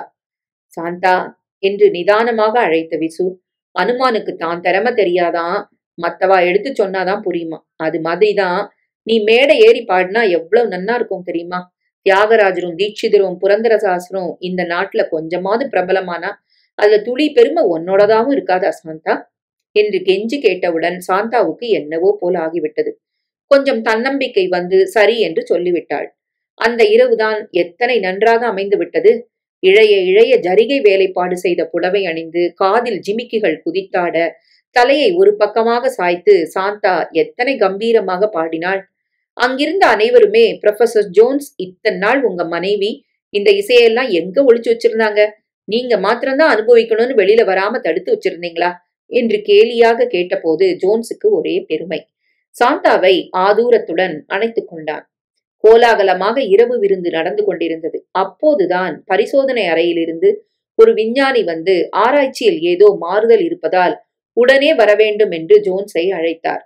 சாந்தாவை நீ வீட்டுல கொண்டு போய் விட்டுடு என்று விசுவிடம் சொன்ன ஜோன்ஸ், சாரி டார்லிங், நான் அவசியம் போணும் என்று சாந்தாவிடம் சொல்லிவிட்டு சென்றான். நினைத்ததற்கு மேல் இனிதாக எல்லாம் நடந்து உள்ளமெல்லாம் மகிழ்ச்சி பொங்க கார் சீட்டில் சாய்ந்து உட்கார்ந்திருந்தாள் சாந்தா. என்ன சாந்தா, என்ன யோசனை என்று விசு கேட்கவே அவனை பார்த்தாள். வண்டியை ஓட்டியவாறே அவளை உற்று நோக்கினான் விசு. நீ இன்னைக்கு ரொம்ப அழகா பாடினன்னு சொல்றதுக்கு முன்னால நீ இன்னைக்கு ரொம்ப அழகா இருக்கேன்னு சொல்ல தோன்றது சாந்தா என்றான். சாந்தா ஏன் அழுகிறாள்? சாந்தா பதில் சொல்லாமல் அவனையே பார்த்தாள். திடீரென்று அவளுக்கு தானும் விசுவும் சிறுவயது முதல் ஒன்றாக இருந்தது, விளையாடியது எல்லாம் வரிசையாக நினைவுக்கு வந்தன. மற்றொரு சந்தர்ப்பத்தில் மற்றொரு மனிதன் தன் அழகை இப்படி புகழ்ந்திருப்பதால் கல்யாணமான பெண்ணின் அழகை புகழ்வது அநாகரீகம் என்று உனக்கு தெரியாதா என்று சீறி விழுந்திருப்பாள் சாந்தா. ஆனால் அன்று அவளிடம் இருந்த உற்சாக மனோநிலையாலும் விசுவென்பால் அவள் கொண்டிருந்த களங்கமற்ற நட்பாலும் அவனுடைய வார்த்தைகளை பெரிதுபடுத்த தோன்றவில்லை. என் அழகு கிடக்கட்டும் விசு, நான் இன்னைக்கு ரொம்ப மகிழ்ச்சியா இருக்கேன். அமெரிக்கால பாடினது போல தோணல, நம்ம திருவையாத்துல பாடினது மாதிரியே இருந்தது. இந்த மகிழ்ச்சி, இன்னைக்கு எனக்கு கிடைச்ச புகழ் எல்லாம் ஒன்னாலதான் விசு. எனக்கு எப்படி நன்றி சொல்றதுன்னு தெரியல என்றாள். கொஞ்ச நேரம் பேசாமல் இருந்த விசு, சாந்தா என்னமோ தெரியல, எனக்கு இன்னைக்கு இன்னும் உன் பாட்டை கேட்டுண்டே இருக்கணும் போல இருக்கு. அதனால வீட்டுக்கு போனதும் பாரதியார் பாட்டு 2 பாடி காட்டுறியா என்று கேட்டதும் நிச்சயமா என்றாள் சாந்தா. நல்லதோர் வீணை செய்தே அதை நலங்கெட புழுதியில் எறிவதுண்டோ என்ற பாட்டை ராகமாளிகையில் பாடி தசையினை தீச்சுடினும் சிவசக்தியை பாடும் நல் அகம் கேட்பேன் என்னும் வரியை நாதநாமக்கிரியை ராகத்தில் விஸ்தாரமாக நிரவல் செய்தாள். அந்த ஆழ்ந்த சூழ்நிலையில் அவள் குரல் கணீரென்று எழும்பி அந்த வீடு பூராவும் ஒலித்து எதிரொலித்தது. பாட்டை முடித்து மீண்டும் முதல் வரிக்கே வந்து இழுத்து நிறுத்தினாள் சாந்தா. அவளுக்கே தான் அன்று மிக நன்றாக அனுபவித்து பாடியது புரிந்தது. கண்களை மூடிக்கொண்டு கேட்டுக்கொண்டிருந்த விசு பாட்டு முடிந்ததும் மெதுவாக கண்களை திறந்து சாந்தாவை நோக்கினான். அவளும் மெய்மறந்து உட்கார்ந்திருப்பது அவனுக்கு புரிந்தது. மெல்ல எழுந்து அவள் அருகில் சென்று, சாந்து, சாந்தா, நீ இப்ப பாடினியே அந்த பாட்டு உனக்கு ரொம்ப பொருந்தும். சாந்தா, நீ ஏம்மா குடத்து விளக்கா இருக்க ஆசைப்படுற? நீ மாத்திரம் நம்ம நாட்டுல இருந்திருந்தா உன் இசையால நீ எவ்வளவு பிரமாதமா பிரகாசிப்ப தெரியுமா என்றான். வந்துடு சாந்தா, என்னோட நம்ம ஊருக்கே திரும்பி வந்துடு. இது உனக்கு ஏத்த இடம் இல்ல சாந்தா, அதனால இந்தியாவுக்கு போயிடலாம். வந்துடு வந்துடு சாந்தா என்று உணர்ச்சியின் நெகிழ்ச்சியும் உருக்கமும் பிணைய அவளுடைய காதுகளில் ஓதினான். பித்தேறியவள் போல் கிறங்கினாள் சாந்தா. என் மனசுல ஏற்பட்ட ஆசையை தெளிவா சொல்றேன். நீ ஒரு கலாதேவி, இசை மேத. உன் கலைத்திறமை நீ பிறந்த மண்ல தளிர்விட்டு பிரகாசிக்க வேண்டியது. காட்டுல நிலா எறிகிற மாதிரி உன் திறமை அதை உணராதவா நடுவுல அழிஞ்சின்னு இருக்கு.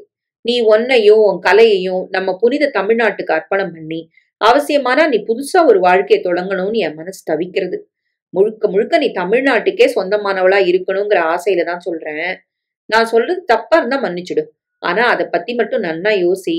தெளிவு உண்டாகும். வழியும் புலப்படும் என்று குரல் கம்ம கூறியவன் மடமடவென வெளியே போய்விட்டான். படுக்கையில் புரண்டு புரண்டு படுத்தாள் சாந்தா. என்ன முயன்றும் தூக்கம் அவளை ஆட்கொள்ள மறுத்தது. கண்களை மூடினால் விசுவின் முகம்தான் எதிரில் வந்தது.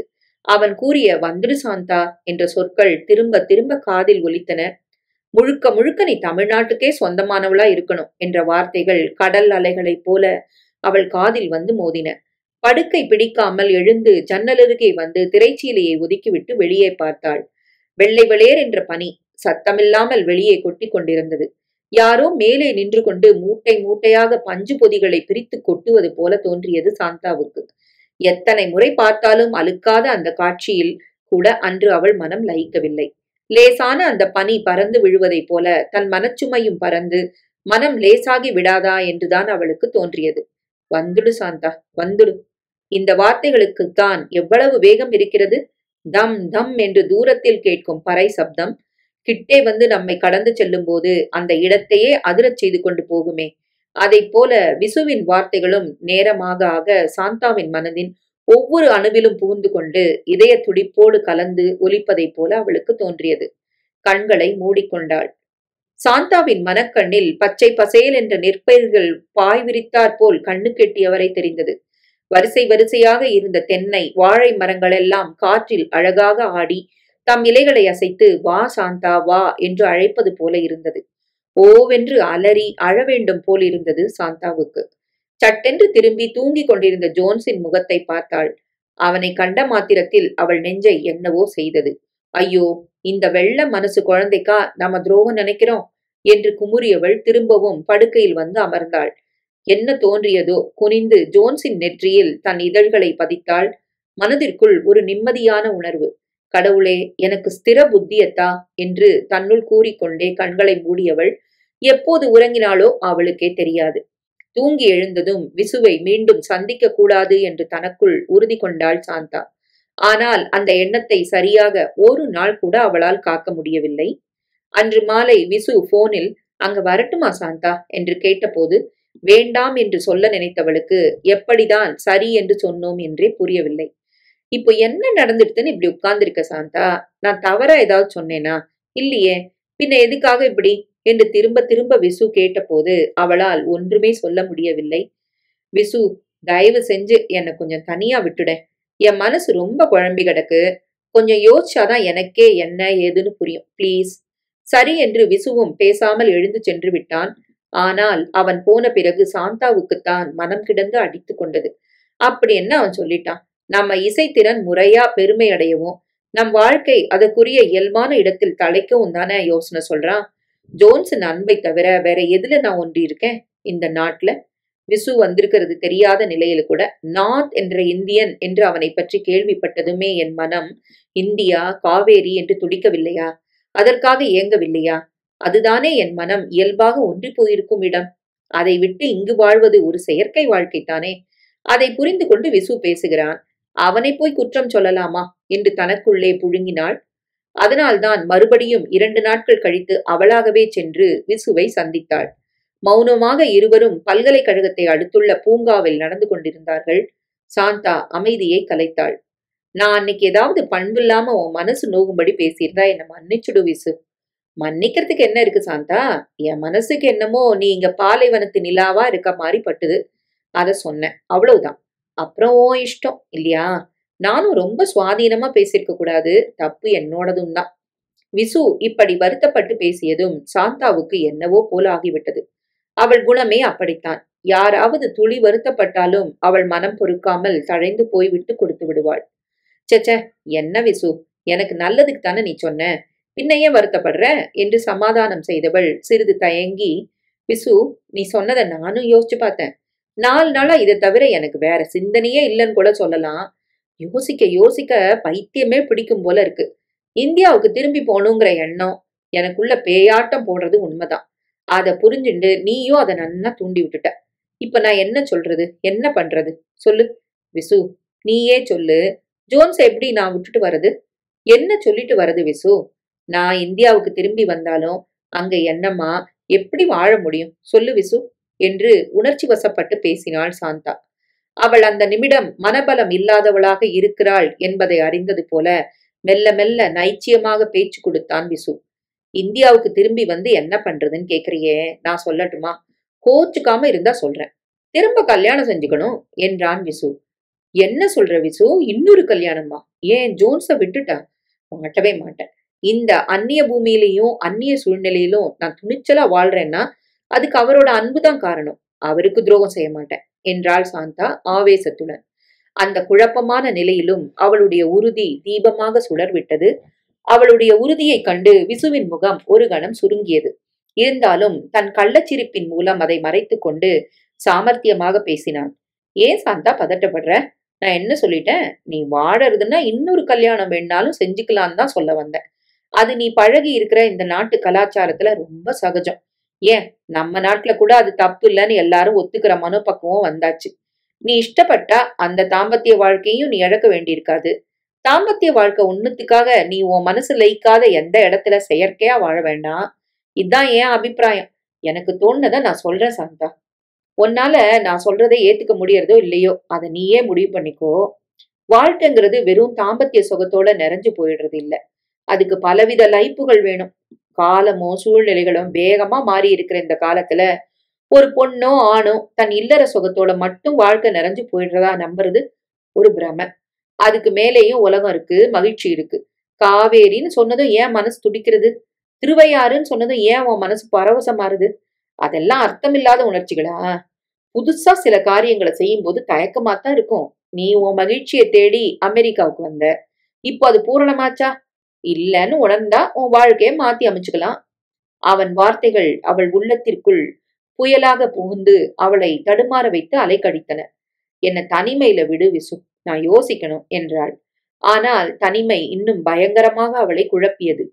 விசுவின் வார்த்தைகள் வினாடிக்கு வினாடி ராட்சத பலம் பெற்று அவள் நெஞ்சத்தை முற்றுகையிட்டு துளைத்தெடுத்தன.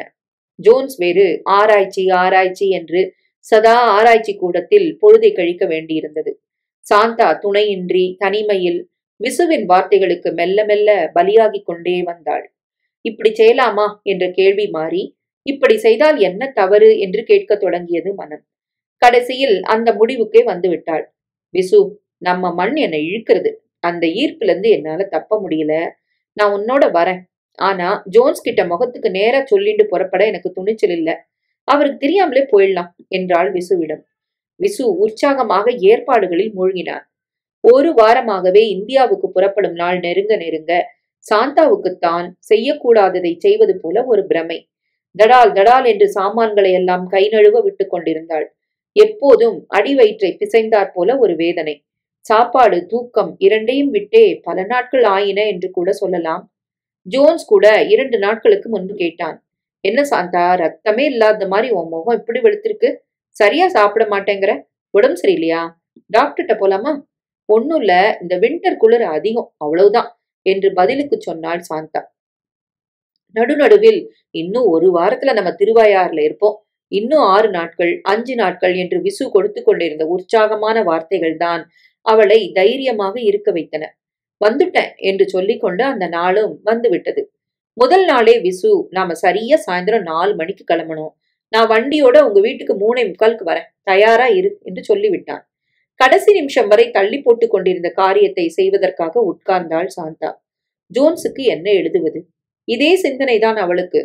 ஒரு பேப்பரையும் பேனாவையும் வைத்துக்கொண்டு 1 மணி நேரம் ஜடம் போல அமர்ந்தவள் ஒரு முடிவுக்கு வந்தவளாக விறுவிறுவென எழுதினாள். அன்பான ஜோன்ஸ், பிறந்த மண்ணின் ஆகர்ஷண சக்தியை பற்றி நிறைய கேள்விப்பட்டிருந்தாலும் அதை இன்றுதான் நான் அனுபவிக்கிறேன். அந்த உணர்வை எப்படியென்றும் விளக்கும் அறிவும் சாமர்த்தியமும் எனக்கு இல்லை. ஆனால் உங்களை போன்ற ஒரு மேதையால் புரிந்து கொள்ள முடியும். நான் இந்தியாவுக்கு போகிறேன். ஆமாம் ஜோன்ஸ், உங்களையும் விட்டுவிட்டுத்தான் போகிறேன். உங்கள் அன்பையோ அல்லது உங்களுடன் வாழ்ந்த நாட்களையோ நான் குறை சொல்லிவிட்டு போனால் நிச்சயமாக நான் மனிதத்தன்மையற்ற மிருகமாவேன். பின் ஏன் போகிறாய் என்றால், என்னுள் ஏதோ ஒன்று புகுந்து கொண்டு பேயாட்டம் போடுகிறது. இதை எழுதும்போது கூட காவேரி கரையின் ஈர மண்ணின் வாசனையை என்னால் நுகர முடிகிறது. அதனால் தான் போகிறேன். முன்பொரு நாள், வாங்க ஜோன்ஸ், இந்தியாவுக்கு போயிடலான் என்று நான் சொன்னபோது நீங்கள் என்னை உற்று நோக்கி முகம் சிரிப்பை மறந்து நிற்க, விளையாடுறியா சாந்தா என்று கேட்டது நன்றாக நினைவிருக்கிறது. அதனால்தான் உங்களை விட்டுவிட்டு நான் மட்டும் போகிறேன். கடைசியாக ஒன்று சொல்ல ஆசைப்படுகிறேன். உங்கள் பவித்திரமான அன்பை என்னிடம் செலுத்தி என் தரத்தையே ஒருபடி உயர்த்தி விட்டீர்கள். மற்றபடி நான் உங்களை அடைய எந்த விதத்திலும் அருகதை உள்ளவள் அல்ல. அவ்வளவுதான். நான் வருகிறேன், சாந்தா. மரத்து சில்லிட்டிருந்த விரல்களை ஒரு தரம் நீட்டி மடக்கி அந்த கடிதத்தை உரையிலிட்டு ஜோன்ஸ் வந்ததும் முதலில் பார்க்கும் இடமான லெட்டர் ஸ்டாண்டில் வைத்தாள். அதே நேரத்தில் அவள் உச்சந்தலையிலிருந்து உள்ளங்கால் வரை அவளுள் யாரோ ஒரு கம்பியை விட்டு திருகினார் போன்ற உணர்ச்சிதான் அவளுக்கு ஏற்பட்டது. ஜோன்ஸ் இன்று மாலை வீட்டுக்கு திரும்பியதும் இந்த கடிதத்தை காண்பார், பிறகு பிரித்து பார்ப்பார். பிறகு பிறகு சாந்தாவினால் கற்பனை கூட செய்து பார்க்க முடியவில்லை. சொன்னபடி சரியாக 3:45க்கு டாக்ஸியுடன் வந்துவிட்டான் விசு. அவன் முகமெல்லாம் மலர்ந்திருந்தது. தான் நினைத்ததை சாதிக்கப் போகிறோம் என்ற சந்தோஷத்தால் இருக்குமா? சாந்தாவை ஜோன்ஸிடமிருந்து பிரித்து விட்டதைப் போல தன்னோடு அவளை இணைத்துக் கொள்வதும் சுலபம்தான் என்பது அவனுடைய திட்டமாயிற்றே. சாந்தாவின் மன உளைச்சலை புரிந்து கொண்டவன் போல அவளுக்கும் சேர்த்து அவன் பேசிக் கொண்டிருந்தான். சிறிது நேரம் அவளை உற்சாகப்படுத்தும் வகையில் ஏதேதோ ஒன்றுக்கொன்று சம்பந்தமில்லாமல் பேசியவன், நாழி ஆயிட்டுத, கிளம்பலாமா என்று கேட்டவுடன் தயங்கி தயங்கி சாந்தா சொன்னாள், விசு, என்னமோ தெரியல, நான் பண்ண போறது தப்பா இல்ல சரியான்னு இன்னும் தெளிவா எனக்கு புரியல. காலு மனசு எல்லாம் ஒரேடியா பாறையா கணக்குறது. சரியா பேச கூட வராம தொண்டையில ஏதோ உருண்டை உருண்டையா அடைச்சுக்கிறது. கடைசி தடவையா கேக்குறேன், நான் பண்ண போறது சரியா? சொல்லு விசு. சாந்தா, உன் முடிவு உறுதியாத்தான் இருக்கு, அது ஒன்னும் சந்தேகம் இல்ல. பழகுன ஊரு மனுஷா, அதோட உன் கணவனையே விட்டுட்டு போறதால ஏற்படுற ஒரு நிமிஷ சஞ்சலம் தான் இது. இத பெருசு பண்ணாம பாராட்டாம கிளம்பு. சாந்தா, நேரம் மறுப்பாரு. பொம்மலாட்டக்காரன் அவன் வித்தையால் ஆட்டி வைக்கும் பொம்மையைப் போல விசு சொன்னதை இயந்திரமாக செய்தாள் சாந்தா. வீட்டை விட்டு வெளியில் வந்தபோது சொல்லத் தெரியாத வேதனை அவள் வயிற்றை பிசைந்தது. திடீரென்று ஒரு குமட்டல். காலையிலிருந்தே ஒன்றும் சாப்பிடாமல் வெறும் வயிறாக இருப்பதால் தான் வேறு ஒன்றுமில்லை என்று சிறு குழந்தையைப் போல தனக்குத்தானே சமாதானம் செய்து கொண்டாள் அவள். அதன் பிறகு அவர்கள் ஒருவரிடம் ஒருவர் பேசிக்கொள்ளவில்லை. சாந்தாவின் வேதனையை புரிந்து கொண்டாற்போல் டாக்ஸியில் செல்லும் போது விசுவும் அவளிடம் பேச்சு கொடுக்கவில்லை. ஆனால் 2-3 தடவை மாத்திரம் ஏதோ சொல்ல நினைத்தாற் போல வாயை திறந்தான். சாந்தாவின் வெளிரிய முகத்தை பார்த்துவிட்டு இப்போது வேண்டாம் என்று தனக்குள் முனகிக் கொண்டு பேசாமல் இருந்து விட்டான். விமான நிலையத்தில் டிக்கெட்டுகளை செக்இன் செய்து கொண்ட பிறகு விமானம் புறப்பட இன்னும் 20 நிமிடங்கள் இருந்ததால் இருவரும் அங்கிருந்த வெயிட்டிங் ரூமில் சென்று அமர்ந்தார்கள். ஏதோ ஒரு முடிவுக்கு வந்தவன் போல நிமிர்ந்து சாந்தாவை பார்த்து, சாந்தா, நீ இப்படி இருக்கிறது எனக்கு எப்படியோ இருக்கு. பிளீஸ் என்ன நிமிர்ந்து பாரு. நீ செய்ய போறது ரொம்ப சரியான காரியம்தான். அதுவும் உன் வாழ்க்கைக்கு, உன் பிரகாசமான எதிர்காலத்துக்கு ரொம்ப அத்தியாவசியமானதும் கூட. இத நீ புரிஞ்சுக்கணும் என்று மெதுவாக சொன்ன விசு குனிந்து கோட்டு பையிலிருந்து ஒரு பொருளை எடுத்து கையில் வைத்துக் கொண்டான். பிறகு, இங்க பாரு, இந்த பரிசை உனக்காக நான் போன மாசமே வரவழைச்சிட்டேன். இத விமானத்துல ஏறினதும் உனக்கு என் அன்போட ஆரம்ப பரிசா கொடுக்கணும்னு நினைச்சேன். ஆனா நீ இப்ப இருக்கிற நிலைய பார்த்தா எனக்கு மனசெல்லாம் என்னவோ பண்றது.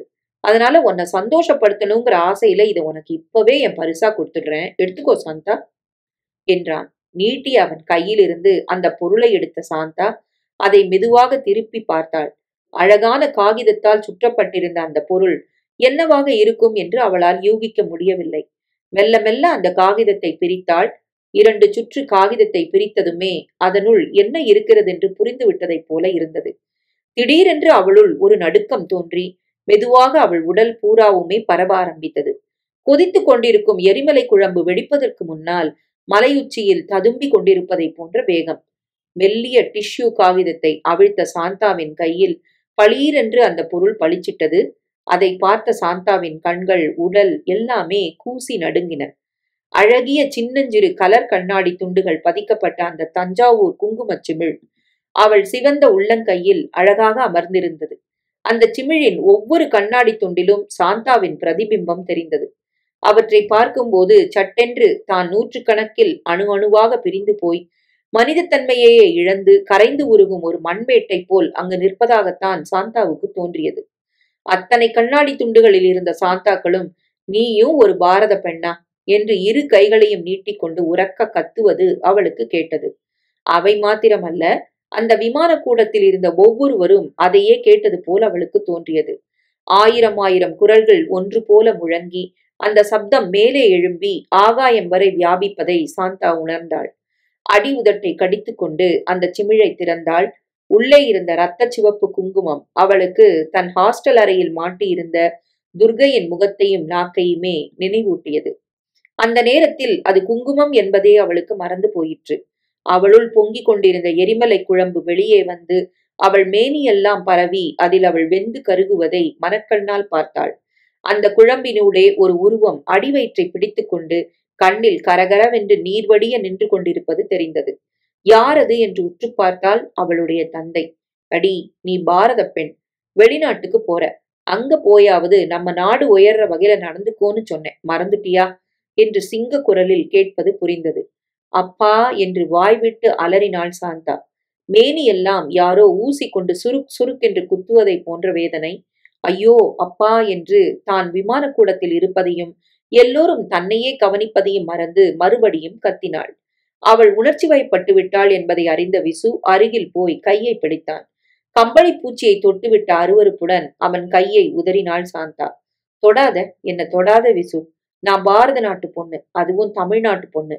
ஏதோ பிறந்த மண்ணு மேல இருந்த பாசத்தால ஒரு பலவீனம் ஏற்பட்டு உன்னோட வரேன்னு புறப்பட்டேன். இப்போ பலம் வந்துடுத்து விசு, யானை பலம் வந்துடுத்து. எனக்கு இந்தியா வேண்டாம், இந்திய பண்பாடுதான் வேணும். அந்த காவேரி கரையில நாம வாழ வேண்டாம், அந்த நினைவோட எங்கேயுமே வாழ்வேன். அதுக்கு துணையா என்னை காக்க இந்த குங்குமம் போறோம். இதுதான் எனக்கு இப்போ வேணும். நான் வரேன் விசு, என்னை மன்னிச்சுடு என்று ஆவேசம் வந்தவளைப் போல கத்திய சாந்தா விசு மரம் போல நிற்பதையும் அனைவரும் தன்னையே வேடிக்கை பார்ப்பதையும் துளியும் லட்சியம் செய்யாதவளாக அந்த இடத்திலிருந்து புயலென வெளியில் வந்தாள். பெண் மத யானையைப் போல ஓடும் அவளை தடுக்க முடியாது என்பதை அறிந்த விசுவும் அந்த இடத்திலேயே ஆணி வைத்து அறைந்தாற்போல் நின்றான். கடவுளே, நான் செய்யவிருந்த தவறை நீ மன்னித்து விட்டாய் என்றால் ஒரே ஒரு வரத்தை மட்டும் எனக்கு கொடு. என் கடிதத்தை ஜோன்ஸ் பார்க்க கூடாது. என் உயிரை வேண்டுமானாலும் எடுத்துக்கொள். ஆனால் அந்த கடிதம் அவர் கையில் கிடைக்கக்கூடாது என்று தனக்குள்ளேயே புலம்பிய சாந்தா டாக்ஸி டிரைவரிடம் இன்னும் வேகமா போ என்று சொல்லி விரட்டினாள். வீட்டு வாசல் படி ஏறியவளை ஒரு பெரிய மலர் கொத்துதான் வரவேற்றது. குமிழாக ஆழ்ந்த சிவப்பு நிறமும் வெள்ளை நிறமுமாக இருந்த ரோஜா மலர்களை கொண்ட அந்த பூங்கொத்து அழகாக ஆடி சிரித்து அவளை வா என்றது. குனிந்து அதில் தொங்கிக் கொண்டிருந்த சீட்டை படித்தாள் சாந்தா. டியர், இன்று நம் வாழ்க்கையிலேயே ஒரு முக்கியமான தினம். ஏனெனில் என் பரிசோதனை வெற்றியடைந்து விட்டது. ஆமாம் சாந்தா, தீராத புற்றுநோய்க்கு மருந்து கிடைத்து விட்டது. உனக்கு உடனே இதை சொல்ல வீட்டிற்கு போன் செய்தேன். நீ இல்லை, எங்கோயோ வெளியே சென்றிருக்கிறாய் போலிருக்கிறது. சாந்தா, என் வாழ்வின் வெற்றிக்கு நீயேதான் காரணம் என்பதை சொல்லி உனக்கு இந்த மலர்களை அளிக்கிறேன், ஏற்றுக்கொள். நான் வீட்டிற்கு வருவதற்கு சிறிது நேரமாகலாம். உன் ஜோன்ஸ். அந்த கடிதம் தன் நெஞ்சையே இரண்டாக பிளந்து உள்ளே ஆழச் சென்று விட்டதை உணர்ந்தாள் சாந்தா. குழந்தையை வாரிக்கொள்வது போல அந்த மலர்கொத்தை வாரி இறுக அணைத்துக் கொண்டாள். அந்த மலர்களில் இருந்த முட்களெல்லாம் அவள் மார்பிலும் கைகளிலும் ஆழ தைத்தன. அந்த இடங்களிலெல்லாம் முத்து முத்தாக ரத்தம் வெளிவந்து மெல்ல கையில் வழிந்தோடியது. அந்த இரத்தத்தோடு இரத்தமாய் தன் மன அழுக்கெல்லாம் கரைந்து வந்து விட்டதைப் போல தோன்றியது சாந்தாவுக்கு. ஒரு கையில் மலர் கொத்தும் ஒரு கையில் குங்குமச்சிமிழுமாக உள்ளே நுழைந்தவள் ஜோன்ஸுக்கு தான் எழுதி வைத்திருந்த கடிதத்தை எடுத்து சுக்கு நூறாக கிழித்து போட்டாள். மறுபடியும் அடிவயிற்றை என்னவோ செய்தது. என்னவென்று ஒரு கணம் நிதானிப்பதற்குள் ஒரே குமட்டல். முகம் கழுவும் குழாயருகே ஓடினாள். பளிச்சென்று அவளுள் ஒரு மின்னல். ஏதோ ஒரு திரையை திடீரென்று தூக்கிவிட்டார் போன்ற உணர்வு. ஆமாம், அவளுக்கு இப்போது 50 நாள்கள் ஆகிவிட்டதே. எங்கோ என்றோ படித்த சிவன் பாட்டுதான் அவளுக்கு நினைவு வந்தது. சோதனை தீயில் புடமிடுவான், இறங்கி தூக்கி எடுத்து ஆனந்தம் அளித்திடுவான். வெளியில் கார் வந்து நிற்கும் சத்தம் கேட்டது. தொடர்ந்து ஜோன்ஸ் விரைவு நடையில் வீட்டிற்குள் நுழைவதும் சாந்தாவுக்கு புரிந்தது. ஜோன்ஸ் அவளை பார்த்துவிட்டு ஒரு கணம் அப்படியே நின்று விட்டான். சாந்தா, என்னம்மா இது, கையில ரத்தம்? என்னாச்சு சாந்தா, ஏன் அப்படி பாக்குற? மலர்களில் உள்ள முட்கள் குத்துகின்றபடி ஏன் அப்படி இறுக அணைத்து கொண்டிருக்கிற? சொல்லு சாந்தா என்று கேட்டவாறே இரு கரங்களையும் நீட்டிக்கொண்டு அவளை நெருங்கினான். அந்த குரலில் உலகத்தில் உள்ள பாசமெல்லாம் ததும்பி வழிவதை பார்த்தாள் சாந்தா. தொண்டை அடைக்க ஜோன்ஸ் ஜோன்ஸ் என்று அழைத்தவள் தன் கையில் இருந்த சிமிழை திறந்து அவன் முன் நீட்டி எனக்கு இட்டு விடுங்கள் என்று விம்மும் குரலில் கெஞ்சினாள். என்னவென்று புரியாமலேயே ஆள்காட்டி விரலால் அந்த சிவப்பு பொடியை எடுத்து அவளுடைய நெற்றியில் ஜோன்ஸ் இட தன் மேனியெல்லாம் புடமிட்ட தங்கத்தைப் போல் மிளிர்வதைக் கண்டாள் சாந்தா. கரகரவென்று கண்ணில் மடை திறந்தாற்போல் நீர் வடிந்தது. விம்மி அவளுக்கு உள்ளிருந்து மெல்ல மெல்ல ஆரம்பித்த அழுகை பிறகு பலமானதாக மாறிற்று. என்றைக்கும் எதற்குமே அழாத சாந்தா அன்று அழுதாள்.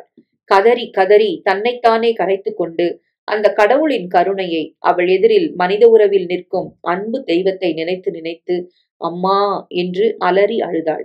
சாந்தா ஏன் அழறா என்று புரியாத ஜோன்ஸ் தன் அரவணைப்பு அவளுக்கு எந்த சமயத்திலும் அமைதியை கொடுக்கும் என்று அறிந்தவனாக அவளை நெருங்கி வந்து குழந்தையைப் போல கையில் வாரி இறுக அணைத்துக் கொண்டான்.